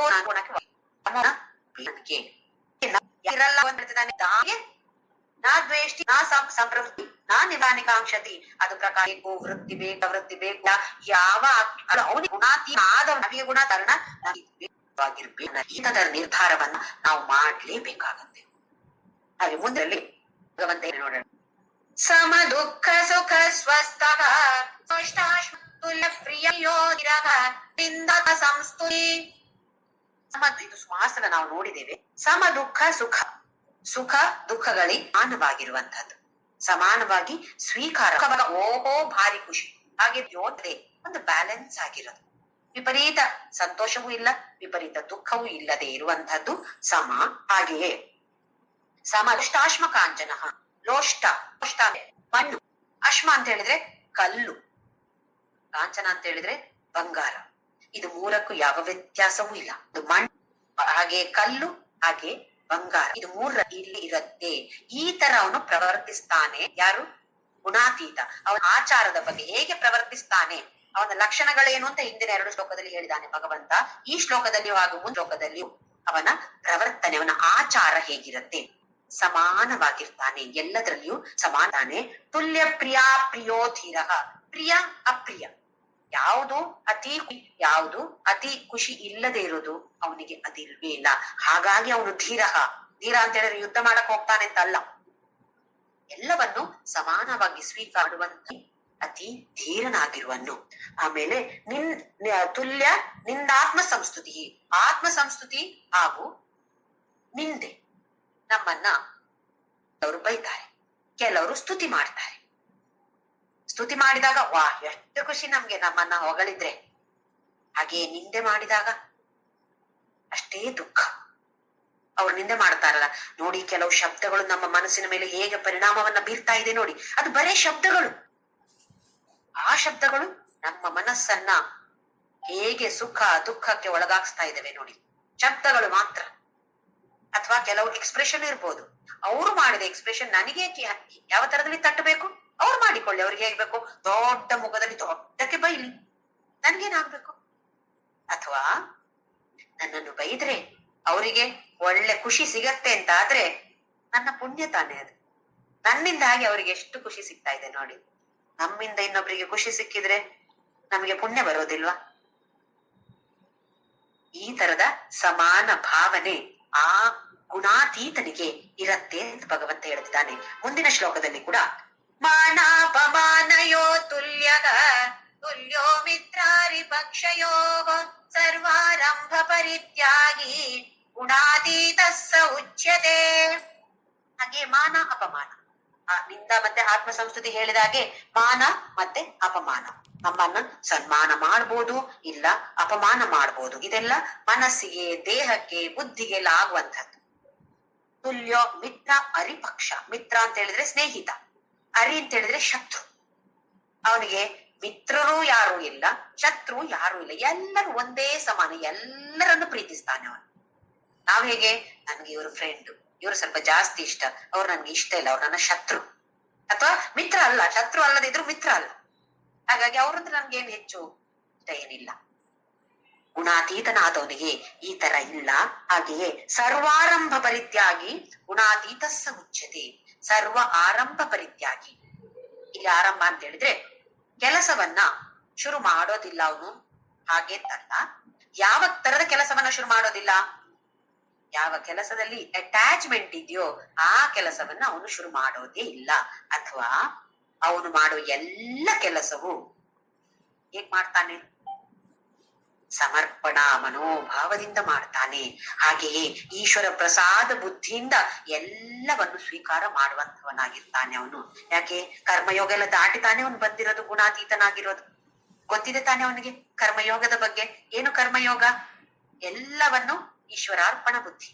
ಹಾಗೆಯೇ ಈಶ್ವರ ಪ್ರಸಾದ ಬುದ್ಧಿ, ಎಲ್ಲವನ್ನು ಈಶ್ವರ ಪ್ರಸಾದ ಬುದ್ಧಿಯಿಂದ ಸ್ವೀಕಾರ ಮಾಡುವಂತವನು. ಹಾಗಾಗಿ ಇಲ್ಲಿ ಆರಂಭ ಪರಿತ್ಯಾಗಿ ಅಂತ ಹೇಳಿದ್ರೆ ಅಪಾರ್ಥ ಮಾಡಿಕೊಳ್ಬಾರ್ದು. ಅವನು ಯಾವ ಕೆಲಸವನ್ನು ಶುರು ಮಾಡೋದೇ ಇಲ್ಲ ಅಂತಲ್ಲ, ಯಾವ ಕೆಲಸವನ್ನು ಶುರು ಮಾಡಿದ್ರು ಅದಕ್ಕೆ ವ್ಯಾಮೋಹ ಇಲ್ಲ. ಕೆಲಸವನ್ನ ಅಚ್ಚುಕಟ್ಟಾಗಿ ಮಾಡ್ತಾನೆ, ಆದ್ರೆ ಅದರ ಫಲ ಹೀಗೇ ಬರ್ಬೇಕು, ಹಾಗೇ ಬರ್ಬೇಕು ಅಂತ ಹೇಳುವ ವ್ಯಾಮೋಹವನ್ನ ಅವನು ಇಟ್ಟುಕೊಳ್ಳೋದಿಲ್ಲ. ಅಂತವನನ್ನ ಗುಣಾತೀತ ಸಹ ಉಚ್ಯತೆ. ಅಂತಹ ಮನುಷ್ಯನನ್ನು ಗುಣಾತೀತ ಅಂತ ಕರೀತಾರೆ. ಇದಕ್ಕೆ ಇನ್ನೊಂದು ಉದಾಹರಣೆ ಹೇಳೋದಿದ್ರೆ, ಈಗ ನಾವು ಕ್ರಿಕೆಟ್ ಮ್ಯಾಚ್ ಆಗ್ತಾ ಇರತ್ತೆ ನೋಡಿ. ಕೆಲವೊಂದ್ ಕಡೆ 5 ಮ್ಯಾಚ್ಗಳಿರುತ್ತೆ, 5 ಮ್ಯಾಚ್ಗಳ ಒಂದು ಸೀರೀಸ್ ಇರುತ್ತೆ. ಈಗ ಇಂಡಿಯಾ ಪಾಕಿಸ್ತಾನ ಆಡ್ತಾ ಇದ್ದಾರೆ ಅಂತ ಅನ್ಕೊಳ್ಳೋಣ. ಅದು ODI ಇರ್ಬೋದು, ಅಥವಾ 5 ಡೇಸಿನ ಇರತ್ತಲ್ಲ ಕ್ರಿಕೆಟ್ ಮ್ಯಾಚ್ ಇರುತ್ತೆ ಅಲ್ವಾ, ಅದು ಇರ್ಬೋದು. 5 ಮ್ಯಾಚ್ನ ಒಂದು ಸೀರೀಸ್ ಅಂತ ಇಟ್ಕೊಂಡಿರ್ತಾರೆ. ಅದ್ರಲ್ಲಿ ಅನ್ಕೊಳ್ಳೋಣ ಇವಾಗ 5 ಮ್ಯಾಚ್ಗಳಲ್ಲಿ 3 ಮ್ಯಾಚ್ ಆಡಿ ಆಯ್ತು, ಅದರಲ್ಲಿ 3 ಮ್ಯಾಚ್ಗಳಲ್ಲಿ ಇಂಡಿಯಾ ಗೆದ್ದಿದೆ ಅಂತ ಅನ್ಕೊಳ್ಳೋಣ. 5 ಮ್ಯಾಚ್ಗಳ ಸೀರೀಸ್ ಇದು. 3 ಮ್ಯಾಚ್ಗಳಲ್ಲಿ ಭಾರತ ವಿನ್ ಆಗಿದೆ, ಗೆದ್ದಿದೆ. ಇನ್ನೆರಡು ಇದೆ. ಇನ್ನೆರಡು ಸೋತ್ರು ತೊಂದ್ರೆ ಇಲ್ಲ, ಗೆದ್ರು ತೊಂದ್ರೆ ಇಲ್ಲ ಅಲ್ವಾ. 3 ವಿನ್ ಆಗಿದ ಅಂತ ಆದ್ರೆ ಅವರು ಸರಣಿ ಗೆದ್ದ ಹಾಗೆ. ಆದ್ರೆ ಈ ರೂಲ್ಸಿನ ಪ್ರಕಾರ, ನಿಯಮಗಳ ಪ್ರಕಾರ ಇನ್ನೆರಡು ಆಡ್ಲೇಬೇಕು ಅವರು. ಹಾಗೆ ಅವ್ರು ಆಡ್ತಾರೆ. ಹೇಗೆ ಆಡ್ತಾರೆ? ಆಸಕ್ತಿಯಿಂದನೇ ಆಡ್ತಾರೆ. ಆದ್ರೆ ಆಡುವಾಗ ಮನಸ್ಸಿನ ಹಿಂದೆ ಒಂದಿದೆ, ಸೋತ್ರು ಪರವಾಗಿಲ್ಲ ಬಿಡು, ಇಲ್ಲಿ ಇರೋದಿಲ್ವಾ. ಅತ್ಯಂತ ಆಸಕ್ತಿಯಿಂದ ಆಡ್ತಾರೆ, ಆಡೋದಿಲ್ಲ ಅಂತಲ್ಲ. ಆದ್ರೆ ಆ ಫಸ್ಟ್ 2-3 ಹೇಗೆ ಆಡಿದ್ರು ಅಂತ ಉತ್ಸಾಹ ಖಂಡಿತ ಇರೋದಿಲ್ಲ, ಸ್ವಲ್ಪ ಕಡಿಮೆ ಆಗಿರುತ್ತೆ. ಹೋದ್ರೆ ಪರವಾಗಿಲ್ಲ ಬಿಡು, ಯಾಕಂದ್ರೆ ಸರಣಿ ವಿನ್ನಾಗಿ ಆಗಿದೆ ನಾವು. ಹಾಗೆಯೇ ಗುಣಾತೀತನಿಗೆ ತಮೋ ಗುಣ ಕೂಡ ಸ್ವಲ್ಪ ಮಧ್ಯದಲ್ಲಿ ಮೇಲೆ ಬಂದ್ರು ಕೂಡ ಏನ್ ಪರವಾಗಿಲ್ಲ. ಅದು ಬೇಕು ಅಂತಲೂ ಇಲ್ಲ, ಬೇಡ ಅಂತಲೂ ಇಲ್ಲ. ಈ ಗುಣಗಳೇ ಗುಣಗಳಲ್ಲಿ ಪ್ರವರ್ತಿಸ್ತಾ ಇದ್ದಾವೆ, ನಾನು ಅಲ್ಲ ಅಂತ ಹೇಳುವ ಭಾವನೆ ಬಂದಾಗಿದೆ. ಹಾಗಾಗಿ ಅವನು ಗುಣಾತೀತನಾಗಿದ್ದಾನೆ. ಹಾಗಾಗಿ ಅವನು ಪ್ರಕಾಶಂ ಪ್ರವೃತ್ತಿ ಮೋಹಂ ನ ದ್ವೇಷ್ಟಿ ನ ಕಾಂಕ್ಷತೆ. ಅದನ್ನ ದ್ವೇಷಿಸೋದೂ ಇಲ್ಲ, ಅದು ಬೇಕು ಅಂತ ಅಪೇಕ್ಷೆ ಪಡೋದು ಇಲ್ಲ. ಕೆಲಸವನ್ನು ಮಾಡ್ತಾನೆ, ಎಲ್ಲ ಕೆಲಸಗಳನ್ನು, ಎಲ್ಲ ನಮ್ಮ ಮಾಮೂಲಿ ಮನುಷ್ಯರು ಹೇಗಿರ್ತಾರೋ ಅದೇ ತರ ಮಾಡ್ತಾ ಇರ್ತಾನೆ. ಬೇರೆ ಹೊಸ ಡ್ರೆಸ್ ಏನು ಹಾಕೊಳ್ಬೇಕಾಗಿಲ್ಲ, ಕಾವಿ ಹಾಕೊಳ್ಬೇಕಾಗಿಲ್ಲ, ಬಿಳಿ ಬಟ್ಟೆ ಹಾಕೊಳ್ಬೇಕಾಗಿಲ್ಲ, ಯಾವುದು ಇಲ್ಲ. ಬೇಕಿದ್ರೆ ಹಾಕೋಬಹುದು, ಅವನಿಗೆ ಬಿಳಿ ಬಟ್ಟೆ ಹಾಕೋಬೇಕು ಅಂತ ಇದ್ರೆ ಹಾಕೋಬಹುದು. ನನ್ನ ಗುರು ಹಾಗೆ, ಸ್ವಾಮಿ ರಾಮದಾಸ್ ಹಾಗೆ ಬಿಳಿ ಬಟ್ಟೆ, ಅವರಿಗೆ ಬಿಳಿ ಬಟ್ಟೆ ಹಾಕೋಬೇಕು ಅಂತ ಆಯ್ತು, ಹಾಕೊಂಡ್ರು. ಆ ಜ್ಞಾನ ಬಂದಾಗಿಂದ ನಾನು ಅಂತ ಹೇಳಲಿಲ್ಲ, ಅವರು ರಾಮದಾಸ ಅಂತ ಹೇಳ್ತಾ ಇದ್ರು. ಅಂದ್ರೆ ನಾನೊಳದು ಬೇರೆ, ರಾಮದಾಸ ಅಂತ ಹೇಳಿದ್ರೆ ಒಂದು ವಸ್ತು, ಈ ದೇಹ ಅಲ್ವಾ ರಾಮದಾಸ. ಹಾಗಾಗಿ ರಾಮದಾಸ ಅಂತಲೇ ಹೇಳ್ತಾ ಇದ್ದಿದ್ದವರು. ನಾನು ಹೀಗೆ ಮಾಡ್ತೇನೆ ಅಂತ ಅವರು ಹೇಳಲೇ ಇಲ್ಲ. ಆಮೇಲೆ ರಾಮದಾಸ ಹೀಗೆ ಮಾಡ್ತಾನೆ, ರಾಮದಾಸ ಹೀಗೆ ಹೇಳ್ತಾನೆ, ನಾನು ಹೇಳುತ್ತೇನೆ ಅಂತ ಹೇಳಿ. ಒಬ್ಬೊಬ್ರು ಒಂದೊಂದರ ಇರ್ತಾರೆ, ಹೇಗಿರ್ತಾರೆ ಹಾಗೆ ಇರ್ತಾರೆ, ಹೀಗೆ ಬಟ್ಟೆ ಹಾಕೊಂಡಿರ್ತಾರೆ, ಹೀಗೆ ಮಾತಾಡ್ತಾರೆ ಅಂತ ಏನು ಹೇಳಕ್ಕಾಗೋದಿಲ್ಲ. ಆದ್ರೆ ಅವರಿಗೆ ಗೊತ್ತಿದೆ ಈ ಗುಣಗಳ ಜೊತೆ ಪ್ರವರ್ತಿಸ್ತಾ ಇರೋದು. ಹಾಗೆ ನಮಗೆ ಮತ್ತೆ ಯಾರೋ ಕೇಳಿದ್ರು FIR ಬಗ್ಗೆ ಅಲ್ವಾ, abbreviation of FIR. Frequency, F for frequency, I for intensity of that problem. Frequency ಅಂತ ಹೇಳಿದ್ರೆ ಎಷ್ಟು ಫ್ರೀಕ್ವೆಂಟ್ ಆಗಿ ನಮ್ಗೆ ಆ ಪ್ರಾಬ್ಲಮ್ಸ್, ಕಷ್ಟಗಳು ಅಥವಾ ದುಃಖ ಬರ್ತಾ ಇದೆ ಅಂತ ಹೇಳಿ. ಐ ಅಂತ ಹೇಳಿದ್ರೆ ಇಂಟೆನ್ಸಿಟಿ, ಎಷ್ಟು ತೀವ್ರವಾಗಿ. ಕೆಲವೊಂದು ದುಃಖ ತುಂಬಾ ತೀವ್ರವಾಗಿ ಬರುತ್ತೆ ನಮ್ಗೆ, ಅಥವಾ ನಾವು ತಗೊಳ್ಳೋದು ಹಾಗೆ ಬರುತ್ತೆ ಅಂದ್ರೆ ಅದೇನು ದೊಡ್ಡದಾಗಿ ಬರೋದಿಲ್ಲ, ನಾವು ತೀವ್ರವಾಗಿ ತಗೊಳ್ತೇವೆ ಅದನ್ನ. Or recovery time, recovery period, ಅದರಿಂದ ಎಷ್ಟು ಬೇಗ ನಾವು ಚೇತರಿಸಿಕೊಳ್ತೇವೆ. ಆವರ್ತನ, ತೀವ್ರತೆ ಅಥವಾ ಪ್ರಖರತೆ, ಹಾಗೆಯೇ ಚೇತರಿಸಿಕೊಳ್ಳುವಂತಹ ಸಮಯ. ಇದು ಮೂರನ್ನ ನಾವು ಗಮನಿಸ್ತಾ ಇರ್ಬೇಕು. ಇದು ಕಡಿಮೆ ಆಗ್ತಾ ಹೋಗ್ಬೇಕು. ಆ ಕಷ್ಟಗಳು ದಿನದಲ್ಲಿ ಎಷ್ಟು ಸಲ ಬರ್ತಾ ಇದೀವಿ, ಅದು ಜಾಸ್ತಿ ಆಗ್ತಾ ಹೋದ್ರೆ ನಮ್ಮಲ್ಲಿ ಸತ್ವಗುಣ ಜಾಸ್ತಿ ಆಗ್ತಾ ಇಲ್ಲ. ಹಾಗೆಯೇ ತುಂಬಾ ಕಷ್ಟ, ದುಃಖ ತಡ್ಕೊಳಕ್ ಆಗೋದಿಲ್ಲ ದುಃಖ ಅಂತ ಆದ್ರೆ ಮತ್ತೆ ಸತ್ವಗುಣ ಜಾಸ್ತಿ ಆಗ್ತಾ ಇಲ್ಲ. ಹಾಗೆಯೇ ಅದರಿಂದ ಚೇತರಿಸಿಕೊಳ್ಳಕ್ಕೆ ತುಂಬಾ ಸಮಯ ತಗೊಳ್ತಾ ಇದ್ದೇವೆ ಅಂತ ಆದ್ರೆ ಸತ್ವಗುಣ ಜಾಸ್ತಿ ಆಗ್ತಾ ಇಲ್ಲ. ಇದು ನಮ್ಮ ಆತ್ಮ ಅವಲೋಕನ ಅಥವಾ ಆತ್ಮ ವಿಶ್ಲೇಷಣೆಯನ್ನ ಖಂಡಿತವಾಗಿಯೂ ನಾವೆಲ್ಲರೂ ಮಾಡ್ತಾನೆ ಇರ್ಬೇಕು. ಯಾವತ್ತೋ ವಾರದಲ್ಲಿ ಒಂದ್ಸಲ, ತಿಂಗಳಿಗೆ ಒಂದ್ಸಲ ಅಲ್ಲ, ದಿನ ಸಾಧ್ಯವಾದ್ರೆ ಅವಾಗವಾಗ ಯಾವಾಗೆಲ್ಲ ಸಮಯ ಸಿಗುತ್ತೋ ಅವಾಗೆಲ್ಲ ನಾನು ಈ ದೇಹ ಅಲ್ಲ, ನಾನು ಈ ಪುರುಷ, ಸರಿಯಾ, ಏನು ಅನುಭವಕ್ಕೆ ಬಾರದೇ ಇದ್ರು ಹೇಳ್ತಾ ಇರೋಣ. ಯಾಕೆಂತ ಹೇಳಿದ್ರೆ ಹೇಳಿ ಹೇಳಿ ಹೇಳಿ ಹೇಳಿ ಕೂಡ ಆತರ ಮುಂದಕ್ಕೆ ಹೋಗ್ತಾನೆ ಇರ್ತೀವಿ ನಾವು. ಹಾಗೆ ಅದರ ಜೊತೆ ಎಲ್ಲದಕ್ಕೂ ಬೇಕಾಗಿರುವಂತದ್ದು ಮುಂದಿನ 2 ಶ್ಲೋಕಗಳಲ್ಲಿ ಭಗವಂತ ಹೇಳ್ತಾನೆ. ಹೇಗೆ ಅದನ್ನ ತಲುಪೋದು, ಅದು ತಲುಪಬೇಕಲ್ವಾ ನಾವು, ಅದಕ್ಕೆ ಬೇಕಾಗಿರುವಂತದ್ದು ನಾಮಸ್ಮರಣೆ. ಓಂ ಶ್ರೀರಾಮ್ ಜಯ ರಾಮ್.